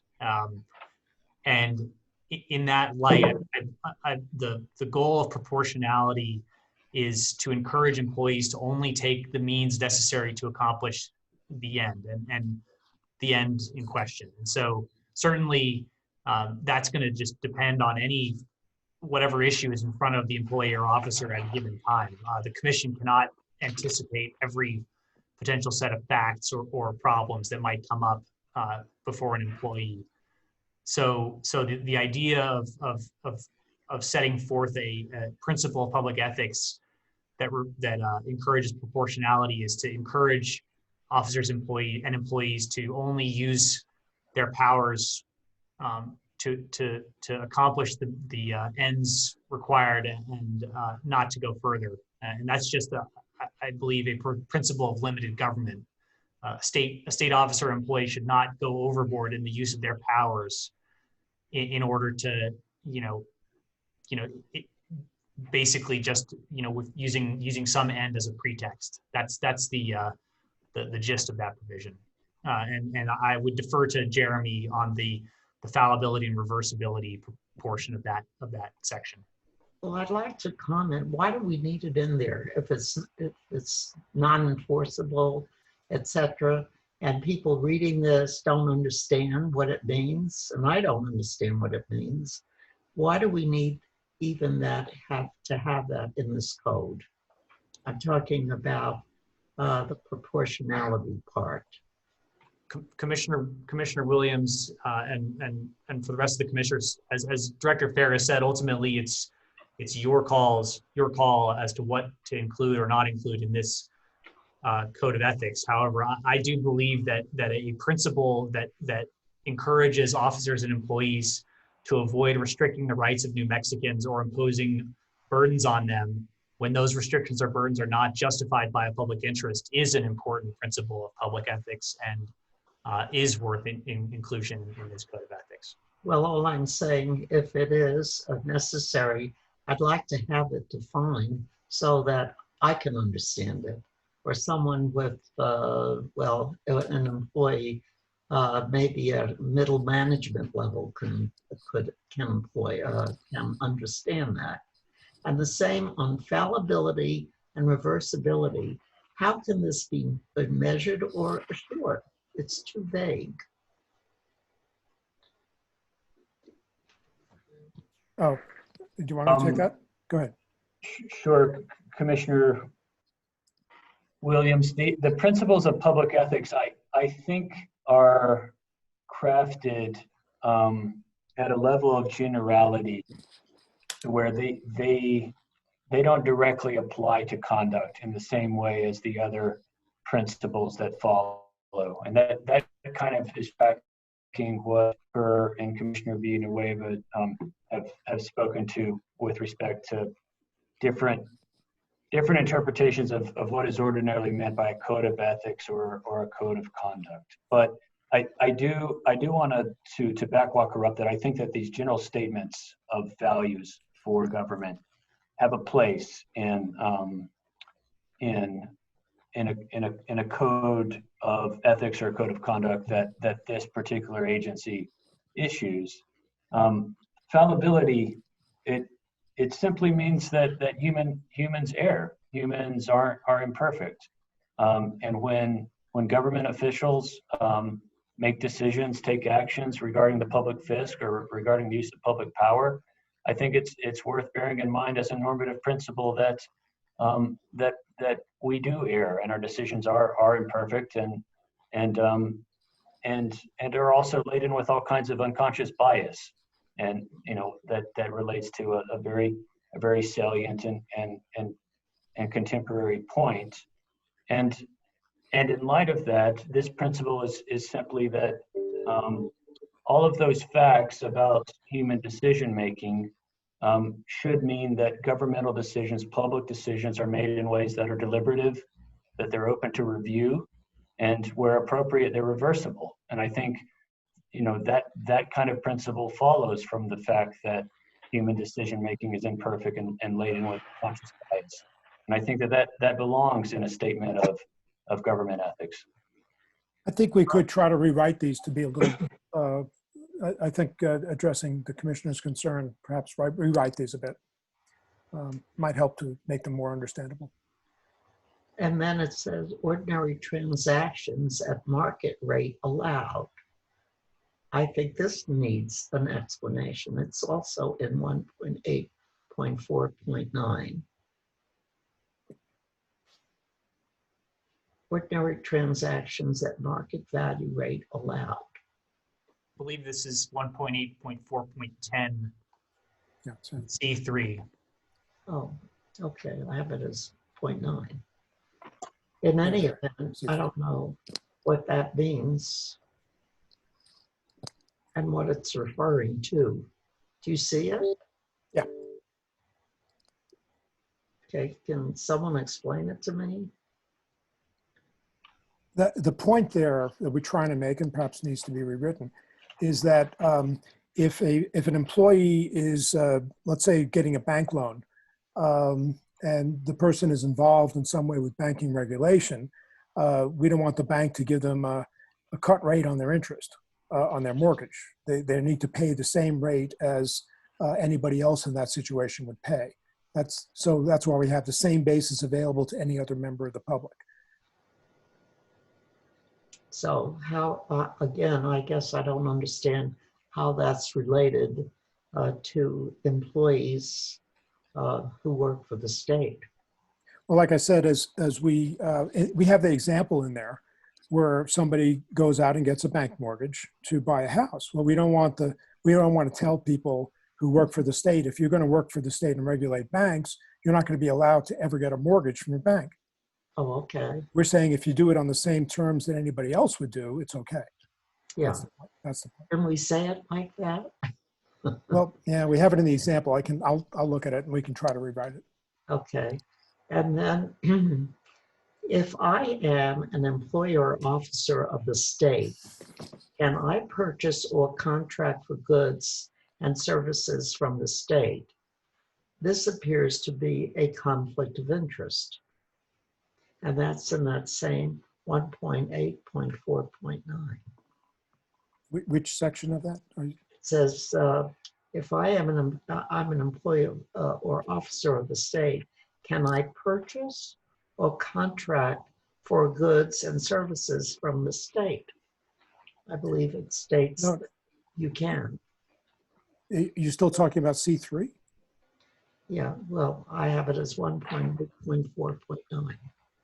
Right, well, in C3, we're talking about purchasing goods or contracting for service, I'm sorry, purchasing or contracting for services or goods from a regulated entity.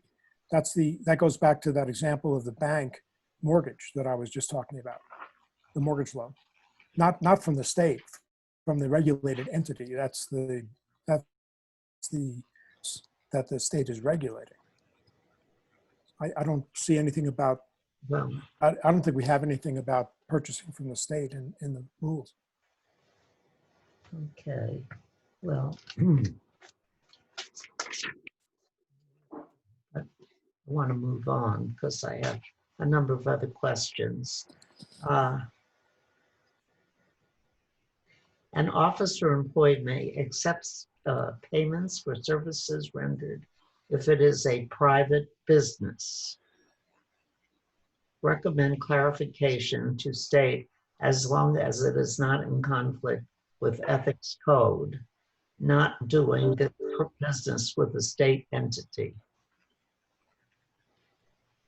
And an officer and employee may accept payment for services rendered if it is a private business. Oh, yeah, okay. Yeah, that again is statutory language that we just adopted. It's referring to the section of the Governmental Conduct Act on accepting honoraria. And it makes a distinction between say the example is the state official whose job is, in fact, if you look at the examples, we have this, a state official whose job is to be a curator of a museum. And that part of that job as curator is to go out and explain the exhibits. That person can't accept an honorarium for doing what is already that person's job that he's paid for. If it's something rendered in the normal course of a private business pursuit, that could be outside employment that's not related to the job of the employee of the state. It's something that's different from his duties under the law, under his job description, I should say. That's, And there's a statement on conflict of interest which allows a waiver to be given to an employee has been publicly disclosed. What is that? That's also in that same paragraph. It's in G3C is probably the one you're talking about. That again is language out of the Governmental Conduct Act that we've simply incorporated into the rule. It's the problem that exists is when you have, let's say, a small town has a fire marshal, and the fire marshal has, and he's employed by the town. Ordinarily, he wouldn't be able to contract with the city, and I know we're dealing with states, but that's the example I use. But if they really want that person, primarily because he's local and has the business, has the trucks and everything he needs to provide, say, waste hauling services, they can hire that person, and here are the conditions that you need to meet to do it. And the conditions are that you publicize it, the fact that this is an employee of the city who is going to go on and build that, do that business with the city, do that contract, or at least apply for it. And you have to go through a competitive process, either bidding or putting out an RFP. You can't do it on a small purchase or sole source contract that would bypass the usual process that's competitive. So that's what it says. And that, again, is straight out of the statute. And if I could add here, Paul and Commissioner Williams, this is Cliff Reeves, Santa Fe. The Governmental Conduct Act does not specify how public notice is given. Right. And that is one of the gaps in the Governmental Conduct Act when public notice is required by someone. There was a bill in the 2019 session that called the Public Contracts Ethics Act that I worked on with Senator Sandra Rue of Albuquerque, and it would have combined the ethics provisions of the Governmental Conduct Act and Procurement Code relating to procurement, and it did provide for a notice process similar to what's already in the State Open Meetings Act. However, that bill did not pass, and it may be back in the 2021 session, but that remains to be seen. Okay, so if I understand that, if I'm the chief of the fire department and then there's something needed in this small town, that even though I'm a public employee, I can submit a request or respond for this contract, that I can also place a bid on this contract. Exactly. Okay. You got it. Okay. Now on campaign contributions, no campaign contribution running for office by an individual or a business that does business with the state, especially if the person running for office has been associated with that business. I think this definitely should be clarified. There's and it's also under point 9. All right, you're talking about the campaign contributions. Right. Yeah. In 4B2, I think is what you're, or 4B1 rather. Yeah, I'm reading from a different, this was the first draft that I got of. I see. Okay. Yeah, that's, I'm pretty sure that's straight out of the procurement code. Yes, Commissioner Williams and Paul. Why don't we go ahead? We don't need to reiterate here. Let's just, if we've got somebody that's answered it, because we are we're going long, and I know Commissioner Williams has questions, but we don't need to exaggerate the answers. Okay, thanks. Go ahead, Commissioner Williams.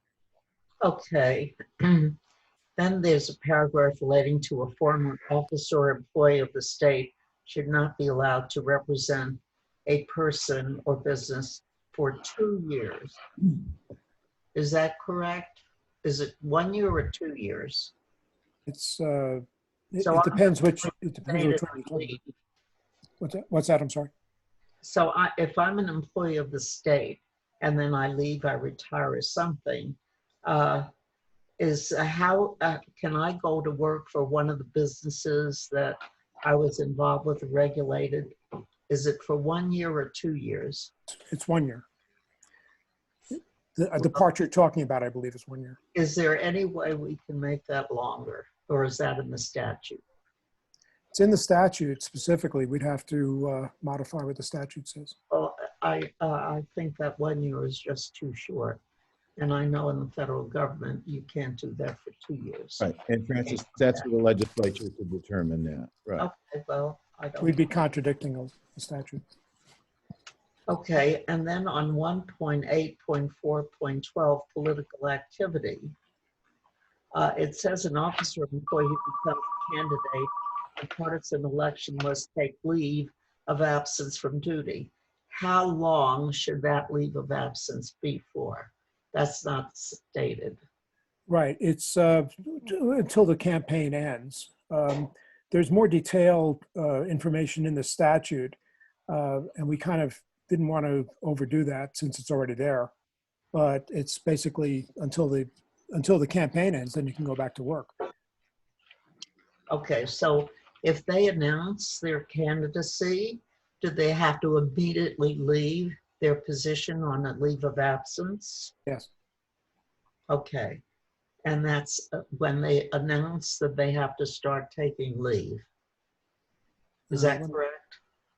If I announce that I'm going to run for an office and I'm a state employee, do I have to, at what time do I have to leave my position?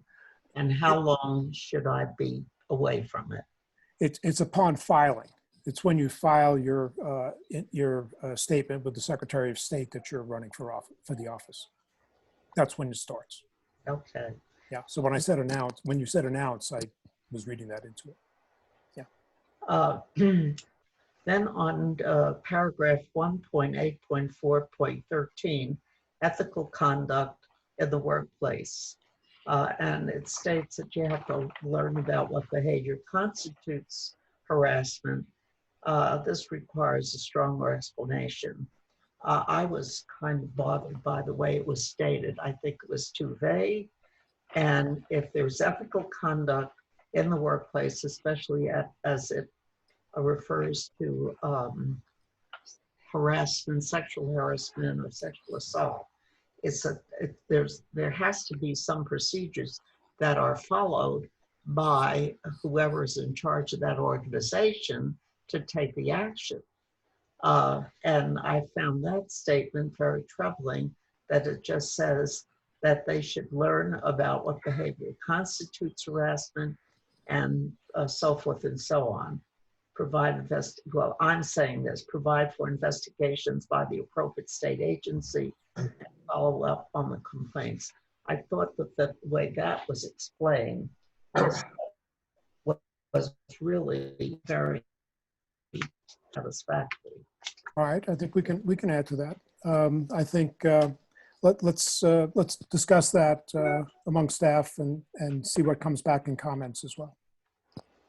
And the other issue on the same vein has to do with the issue of someone who is impaired when they report for duty, or if they have, drug abuse, alcohol abuse, etc., any addiction. That's not anything that a supervisor or manager can say to the employee direct. I think you're impaired and you need to leave work or something. And I think that definitely has to be fleshed out in terms of how it is determined how to handle an employee who you perceive has an addiction problem. It's way vague. It doesn't explain anything. It doesn't. And, the problem is this is already such a long document. We were concerned that we would be replicating what agencies already have in place in both those areas, sexual harassment and substance abuse. I think most agencies already have policies in place, but you know, we can reconsider that. Well, let me just comment about those policies in place, because I've had some experience with some of the state agencies.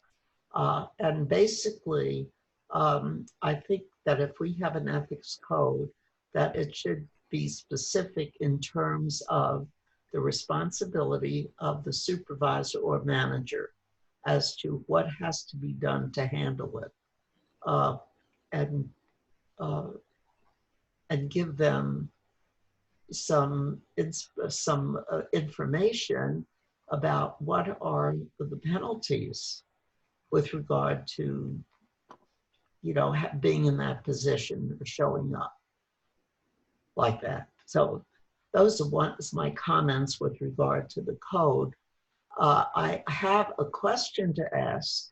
After we go through this drill that we're going through now, what will happen? Would you come up with the final draft to incorporate some of our comments? And after that, how will it be published in some sort of state document for comment? And then will we get those back and incorporate those that are acceptable to us? I'm trying to get a sense of how this process will work after we do what we do today. Right. Jeremy, to the extent you haven't already answered that, would you briefly recap that for us? Sure. Commissioner Williams, after a motion right now, depending on what the exact motion is, the commission will direct the staff to send a version of this to the State Records and Archives Center, who will publish just the rule materials in the New Mexico Register. Then it'll be available for public comment. And then at the August meeting, there will be a rule hearing at which the final draft will be put together. Now, during the public comment time, the commissioners can also send edits to the rule provisions. And as we did in the last rulemaking hearing, when the staff presents the final draft or presents the draft at the rulemaking hearing, the staff will go through the commissioners and staff edits. And there'll be what's called a concise explanatory statement in the rulemaking hearing and after the rulemaking hearing that explains the differences between this document that goes out and is issued and the final document. Is there any thought being given to do sort of a briefing to the governor, to the secretaries about this law, the code, the ethics code, so that they can understand it? And is there some way we can do sort of a dog and pony show to explain that and have it shown to state officials, state employees? Because, you know, you just throw it out there and some people may not read it that should, etc. But I think such an important step after all these years, will we try to get an ethics commission in place? This is probably an important document that we will publish or we will be involved in. And I think people have to understand what is happening, and that the best way to do it is to somehow brief it to the higher officials, the legislature, the governor, the secretaries, and then have something to go out on a video to state employees to show basically what this contains. So that's part of my recommendation, because I know if you just put it out there, it's not very effective in terms of people understanding it, reading it. And then there are some places we've talked about as far as the, the meetings. There should be something that's mandatory in some, and maybe it should be in this code, ethics code or whatever. But, you know, some of these people who are in these positions should have mandatory training with regard, for example, in procurements. There should be mandatory training. There should be mandatory training for supervisors, managers, and employees on sexual harassment, and even identifying addiction, etc. I don't see any mandatory training being required, and I think that should. I think that's beyond the purview of our particular rules, sexual or the stuff that you're talking about. We get that comment. Do you have any more questions or comments about this before we can entertain the motion? This is not the final time that anybody will be allowed to address what maybe should happen going forward. Okay. So if I understand, we cannot put in this code of ethics anything that makes anything mandatory for people to attend as far as training and education. That can't be in the code. Is that correct? Commissioner Williams, the rulemaking authority here is just to issue a proposed code for the other agencies to adopt. The commission doesn't have the power to directly impose any duties on employees here. It's just a proposed code of ethics. Mr. Chairman? Yes, Commissioner. Mr. Chairman, I move that we approve this document to go forward in the rulemaking process. Thank you. Is there a second? I second. All right, moved and seconded. Commissioner Baker? I approve. Commissioner Bluestone? I approve. Commissioner Solomon? Approve. Commissioner Carruthers? Approve.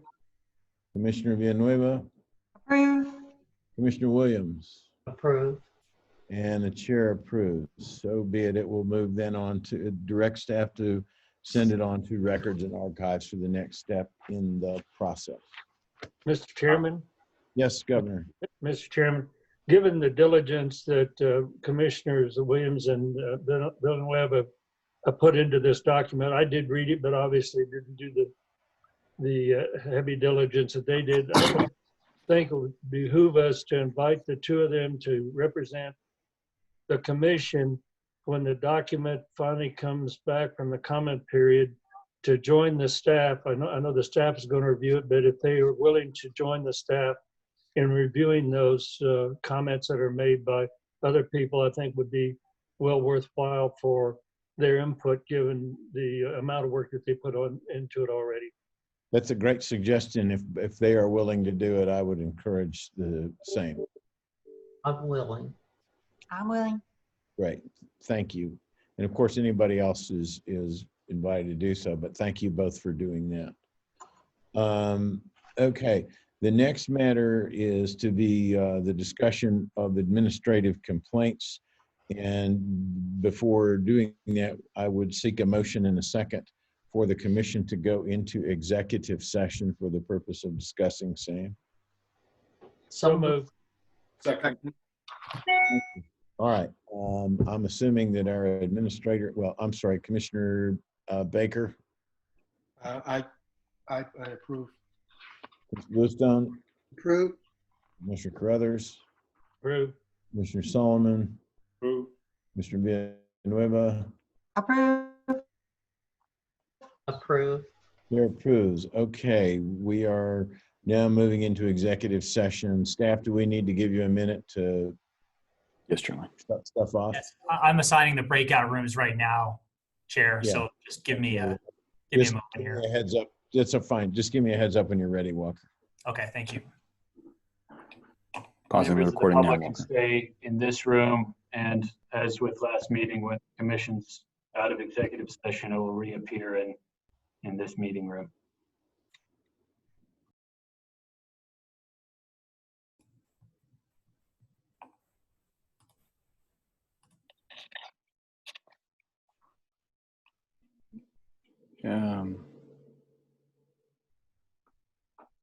So I've closed the breakout rooms for everyone, and I believe there's about a 1 minute long countdown for other folks who are still in their breakout room to rejoin the open meeting. I see. Okay. Okay. I was going to say we had a major drop off then from we will 26 have to 10. more folks who probably have stepped away from their computers join in just a few. Lang, admit.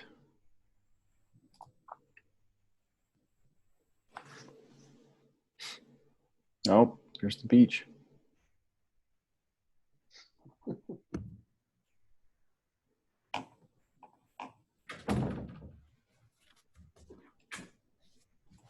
Okay.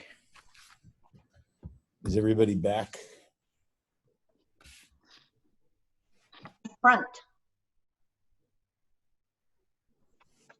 I think I've got everyone who needs to be unmuted.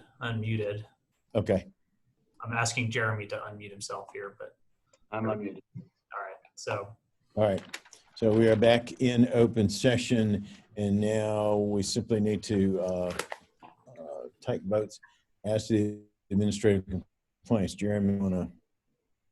I could please seek the motions, and if I could seek a motion in administrative complaint number 2020-02 to enter an order dismissing for lack of subject matter jurisdiction claims against the respondent in that case. So moved. Thank you. It's been moved and seconded as to number 2020-002. Commissioner Baker? Yes. Commissioner Bluestone? Yes.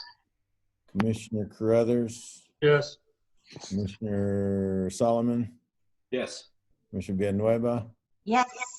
And Commissioner Williams? Yes. And chair votes yes too.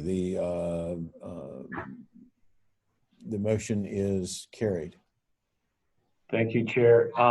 In administrative complaint number 2020-003,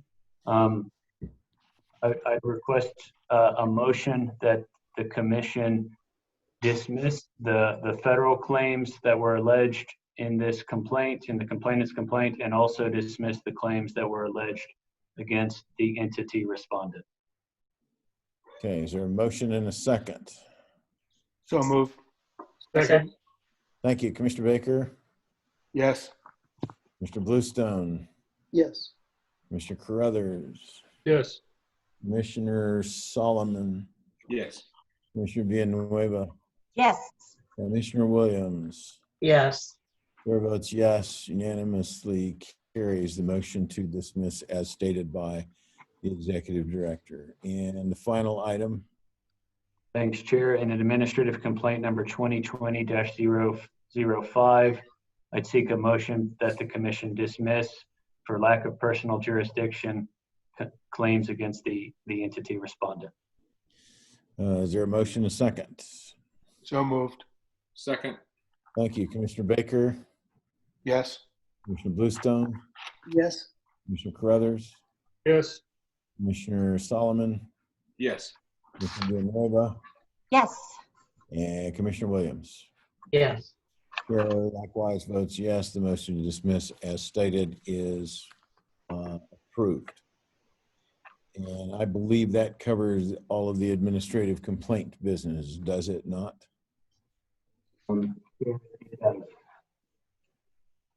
Right, Jeremy? That's correct, Chair. Okay. Now let's move on to commissioner appointments. Okay. Thank you, Chair and Commissioners. I want to focus the Commission's attention to an issue that presents itself with respect to the reappointments for the Commissioners Solomon and Baker, who are the commissioners that were appointed by the 4 legislatively appointed commissioners. And while I'm willing to answer all the questions that you have about how 1016G3 of the State Ethics Commission Act operates with respect to membership, appointing authorities, terms, and constraints on membership, I believe that the commission, at least the 4 legislatively appointed commissioners today, need to consider how and whether to reappoint Commissioners Baker and Solomon for a 4-year term. They are near the conclusion of the expiration of their first initial term, and as every commissioner, they can serve up to 2 consecutive 4-year terms, and but they would need to be appointed by the 4 legislatively appointed commissioners, who are their appointing authority, if they are to serve a second 4-year term. And to that end, Chair Lang asked me to send a letter to Commissioners Baker and Solomon, soliciting their interest in serving a 4-year term. And that letter was sent, and I think their response should inform the commissioners as to the process that you elect, as to how and whether to appoint Commissioners Baker and Solomon to another term, or proceed by some other process.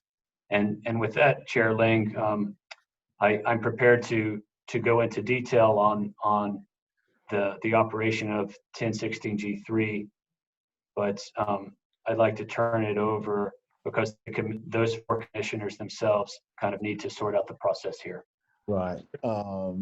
Mr. Chairman and Yes. Jeremy, I didn't understand the letters and what the responses to the letters were.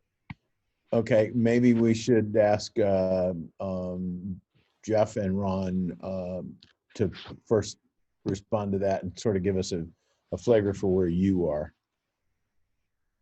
I'll go first. I received a letter from Chair Lang asking if I was interested in being appointed for an additional 4-year term. And I responded and I said, yes, I'd be honored. And that was the long and short of it. Okay.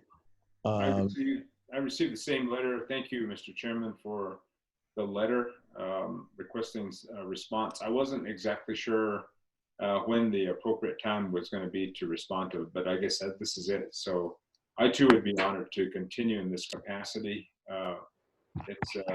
It's an area of public service, I think, that needs to be carried forward. And we've spent this whole year developing the commission and all the different aspects to it, including what we talked about today in terms of the code of ethics.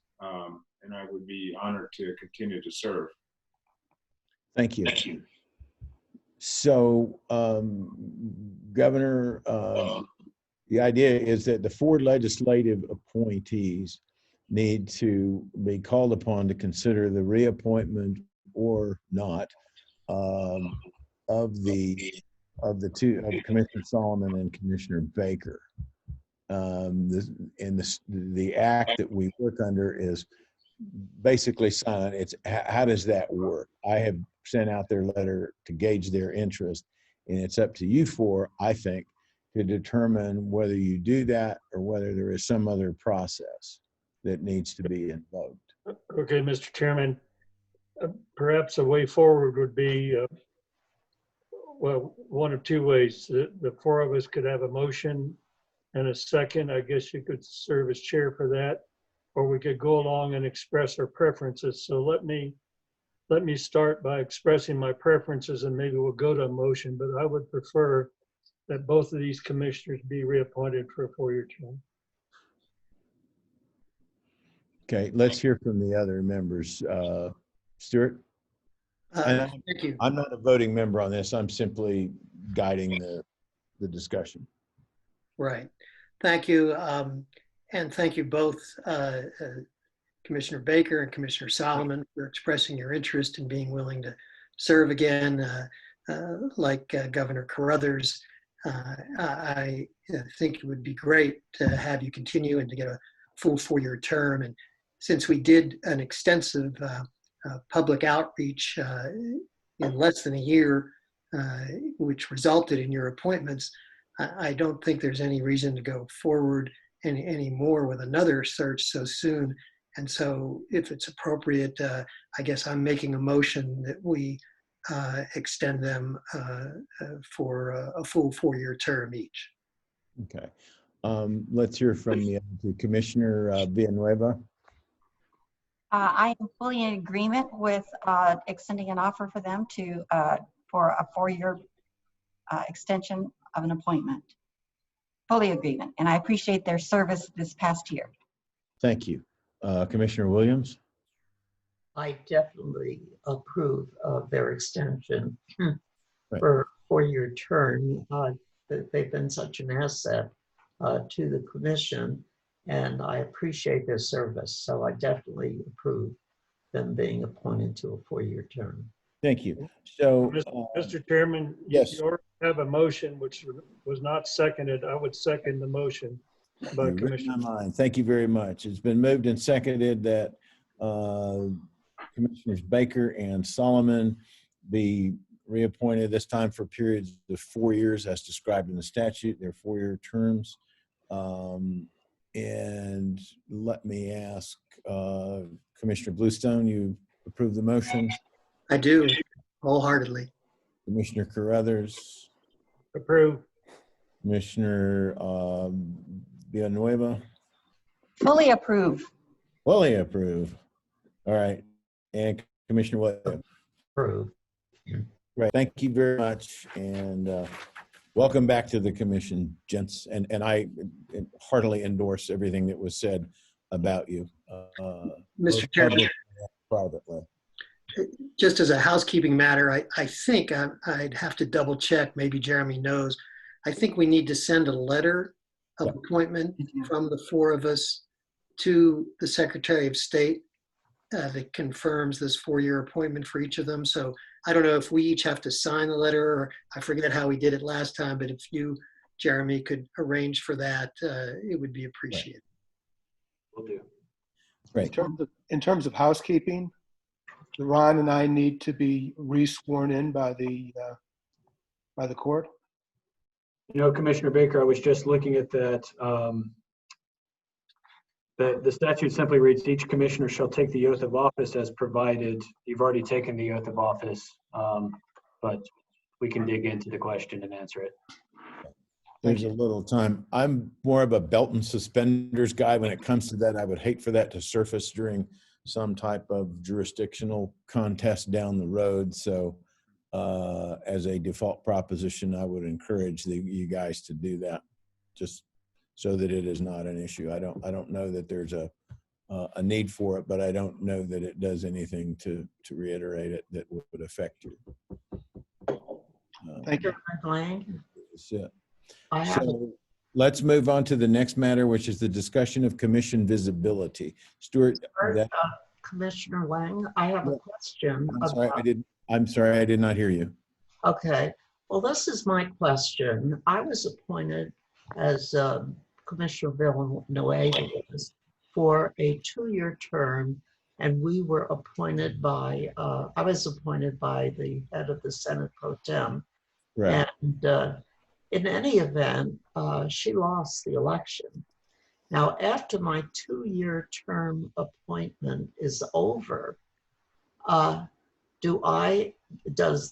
whoever is the Senate, head of the Senate Pro Tem, do they get to select who they want in my position? Yes. Or how is that going to work?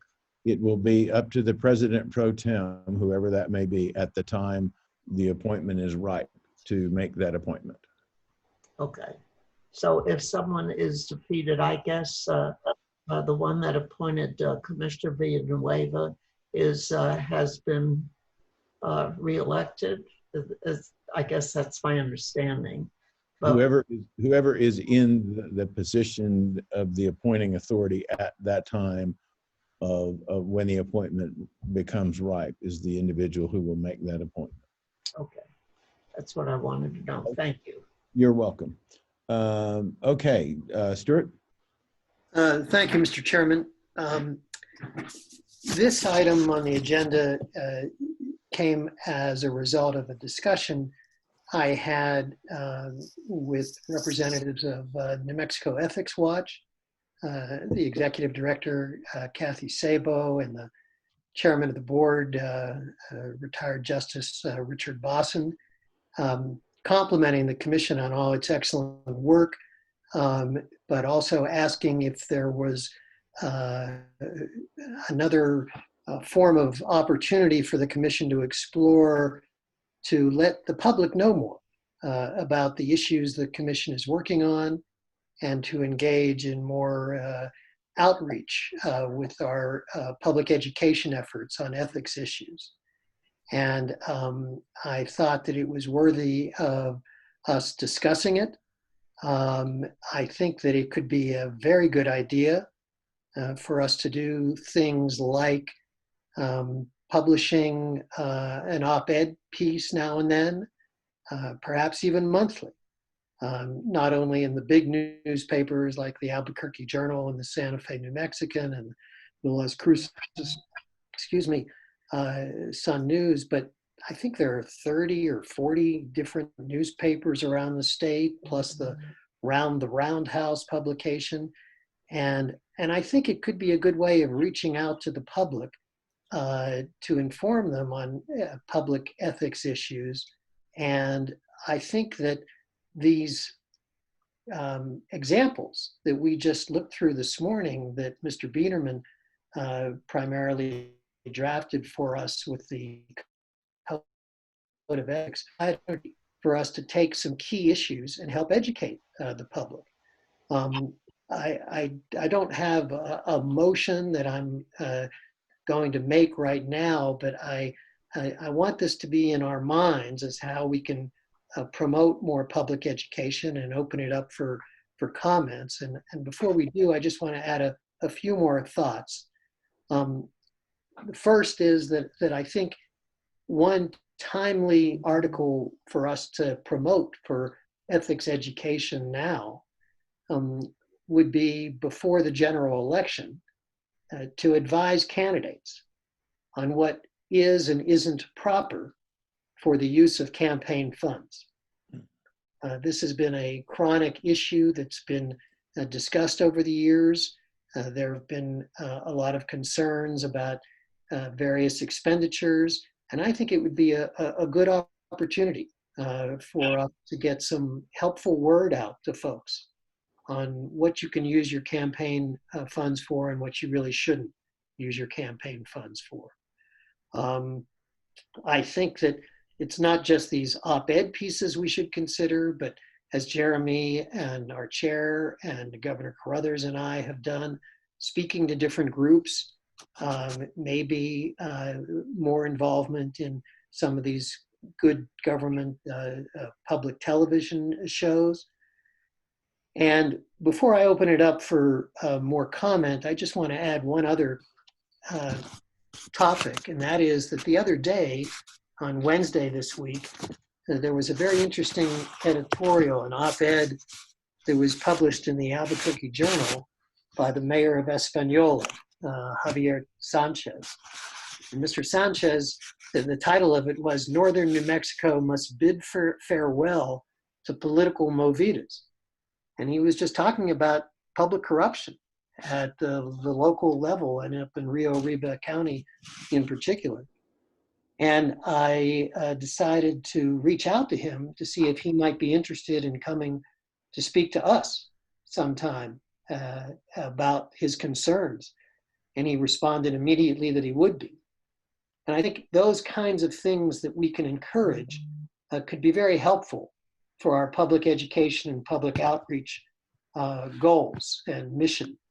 And I just want to close by saying that while we do have very important quasi-judicial responsibilities in terms of adjudicating ethics complaints, I think that in the long run, our public education efforts on public issues on ethics education can be at least as, if not more important, in terms of advising the public and making real inroads in changing the culture in different areas to really help promote ethics properly in our state. And so that's the general thrust of this ethics education and outreach item. And I'd be happy to just open it up for conversation and comments, and I'm just happy to have it be considered. Thanks, Stuart. Anyone wish to weigh in on this? Any of the other commissioners? I think it's very important responsibility of the Ethics Commission to have a program of promotion, not only of the commission itself, and the opportunities for people to file what they think are complaints about unethical behavior, but also to educate folks about what is considered good ethics. I like the campaign letter to candidates right now simply because, having been a candidate, I will tell you that you're not always aware of what the rules are when you do this. You think you're depending upon good people to lead you, but it wouldn't hurt to have this advisory go to all candidates to understand what the campaign laws require, what you can spend it for. It might save embarrassment for them down the road, like 2 weeks out and somebody discovers that they violated the Campaign Act. Is not a very comfortable place to be as a candidate. I'm very much for developing and designing an educational and promotion program on behalf of the commission to promote ethics and ethical behavior among public employees, as well as to advise people what is ethical behavior. So I'm 100% with Stuart. A outline of what would be a good program going forward. Thank you. Anyone else? I'd like to say that I think it's a wonderful idea, and I think it's important for us to let the public know exactly what kind of complaints that we are allowed to rule on, because I think there's some confusion that we can only do the legislature and the contractors, etc., because we don't do the counties and we don't do the cities. There's a lot of corruption in those places, but they're not allowed to bring those to us. So I think further explanation as to who and who cannot provide a complaint, and a clarification, a simple clarification complaint exactly of how the complaint process works. And that would be my recommendation. But I certainly think Stuart's that's great to provide, propose. Thank you. Thank you. Can I make a suggestion? Please. If Stuart is willing He is. Thank you. To be the clearinghouse, that each of us, as we have an idea about increasing commission visibility, send it to Stuart, and let him be the person who can decide, at least the first pass through. This is a great idea. This one's not so good, and then Stuart can report back to us as to what types of ideas he's received. It's a great idea. And thank you for accepting that responsibility, Stuart. And I'm happy to accept that in full cooperation with our executive director, Jeremy, our general counsel, Walker, our communications director, Sonny. I know we'll all be happy to volunteer and work on that together. Great. Ron, I would like to just say, yes, Judy, go ahead. I would just like to say, I think it's a great idea. I think it's a good way to fill the gentleman of the commission's copious free time. That was crystallized what we all feel. Thank you, Judy. Ron, do you want to add anything? Sure, Mr. Chairman. Thank you, and fellow commissioners. I think there are certain people that really do an excellent job at making presentations, in particular representing the commission. And I've seen Governor Carruthers talk to Albuquerque Economic Forum and did a great job. Jeremy was there, and I think that's always a comfort anytime that you're going to be talking to the public, especially that large, with a whole bunch of people that are both in business and politics and all kinds of roles. So he's done an excellent job doing that. I think for someone like myself, there's many different contacts that I have, and there is always that question: is like, what do you do? And then closer to home with with all the attorneys that I know, there's always a question about what jurisdiction do you have over what kind of matters, and blah blah blah. So I'm careful to explain to them my level of understanding of what our jurisdictional authorities are, or what, especially what they're not. But I think it's going to be important to have some talking points that any of us have, that we can have in our coat pocket or vest pocket or whatever, to be able to rely on when we're asked, because sometimes those opportunities sort of come up just in an instant, and you really do need to be ready to talk about the commission, what we're doing. I think what we're doing now, is a little bit easier to address, but there are some people that will be, that have more probative conversations with us where they start laying out a case, and that's when, you either make a friend or not, when you say, just hold it right there.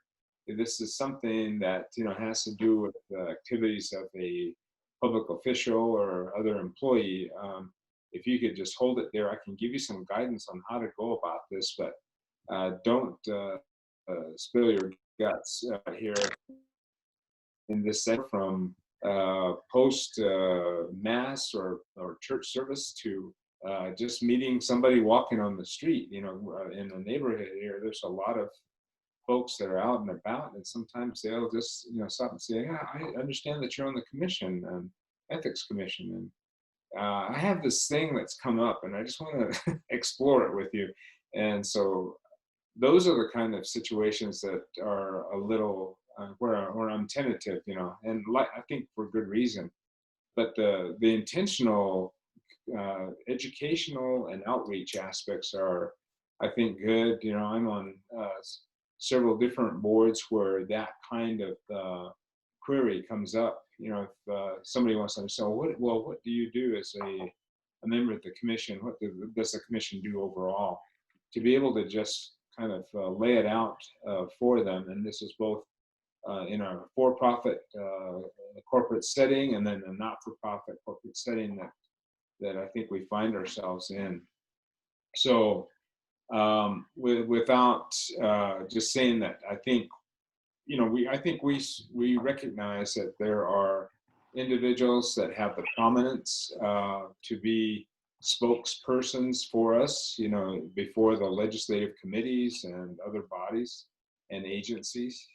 And then there are others that are less well known, I think, whose comments would be very well taken. So I'm kind of, just coming short of just saying that maybe there ought to be a spokesperson or spokespersons that really can respond if there is a request, and Chairman Lang, if you're not available, that those other people sort of be deputized to do this. If it's not staff, and I definitely feel comfortable with the staff selections that we have, and they can do an excellent job being out in public. And there's different kinds of public settings. Jeremy and I have been in different kinds of public settings where we've crossed paths, and not that we're talking ethics stuff, but we've been at some big gatherings of people. And it's always good to, be introduced, or to introduce him to other people in the different circles in which we walk. And sometimes they overlap a little. So I've seen Governor Carruthers do an excellent job, and I would feel confident in him, being a spokesperson for us. And if there's another way to balance it out in terms of the political sort of representation that we have too, because people will look at that, Republican, Democrat kind of perspectives. I think that's going to be important for us. But so that's my input, Mr. Chairman and fellow commissioners, is that I think for me, I would just be a little tentative on just getting out there and standing up on the back of a wagon somewhere. I might get shot for all I know. But it feels, it'll feel like that in some cases, and then in others, it's a great environment. And even my fraternity brothers down at good old NMSU, when we get back together, I said, "What are you doing on the ethics commission?" and stuff. And so there's a little bit of conversation that takes place like that, and be ready for that level of conversation. That's fine. But when you get before other larger bodies that are more representative of the state, then I think I would feel more comfortable having a distinguished and more prominent person like the governor, represent us collectively in any kind of formal outreach, especially if we have some intention behind it. Thank you. Thank you, Commissioner. Good comments and thoughts all. And Stuart, thank you for collecting them, as I'm sure you did through your note taking today. And Chairman Lang, yes, Commissioner Williams. I have a question. What about appearing on television? Because we have, of course, a PBS station, and they have discussions about what's going on in the community and so forth. Those are all, and again, another great suggestion that I think if we get Stuart to sort of cobble these together with the good, faithful assistance of the staff, we can come up with some ideas to both react and thank you. Okay, the next matter, as per previous meetings, we're scheduled for August 7th with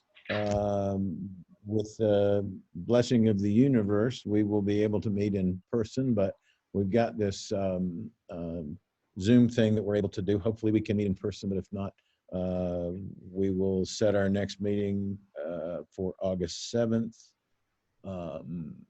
And with that, I will leave it to whomever is the controller to open the session up for public comment. Chair Lang, before we go to public comment, I want to note that by August the 7th, which will include a formal rulemaking, there will be a lot of items on the agenda, and that it might be prudent to plan for a longer session on the 7th. Thank you. Thank you for that heads up. All right, so now we'll go ahead and open up to public comment. Thank you. Jeremy, there's two ways we can proceed. We can go one by one through the folks who are present, or we can ask folks to raise their hand. I think we should ask folks to raise their hand. Okay. If anybody raises their hand, then we can call on them.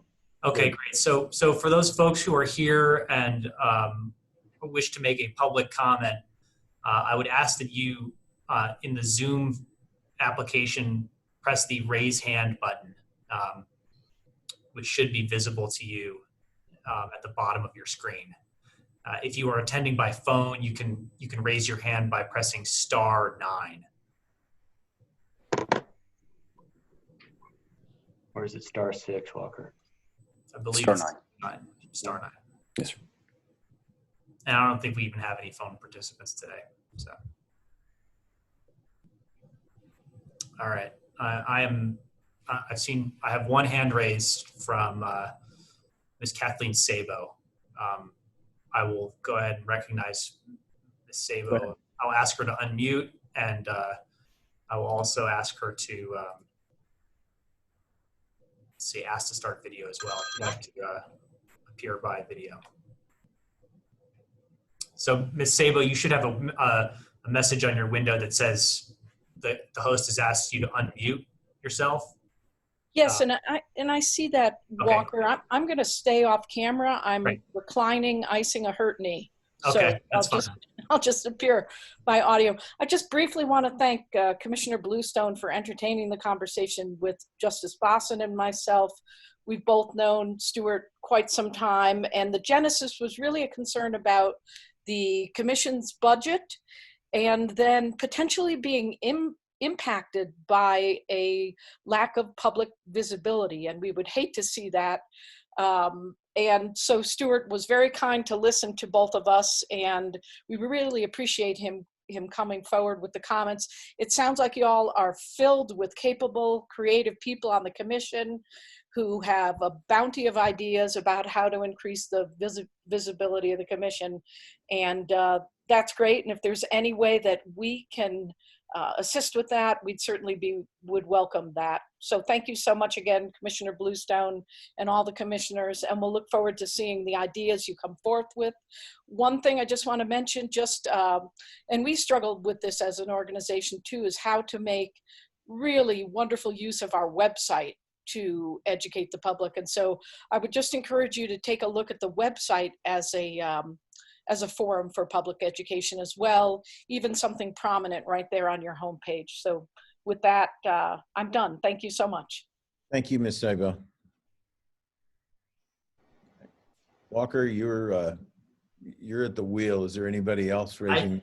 I do not see anyone else raising their hand to make a public comment at this time. Then that would suggest to me that it was time to entertain a motion in a second for adjournment. So moved. Second. Thank you. Is there any opposition? If not, we are adjourned. Thank you all very much for your good work today. It's always nice to see you. I wish we were together. Gosh, I'd buy you all lunch today, but you're not here. Sorry. Take a rain check. All right. Sorry, it's a one-time deal. All right. Thank you, everyone. I'll be ending the meeting presently. Thanks. Thank you.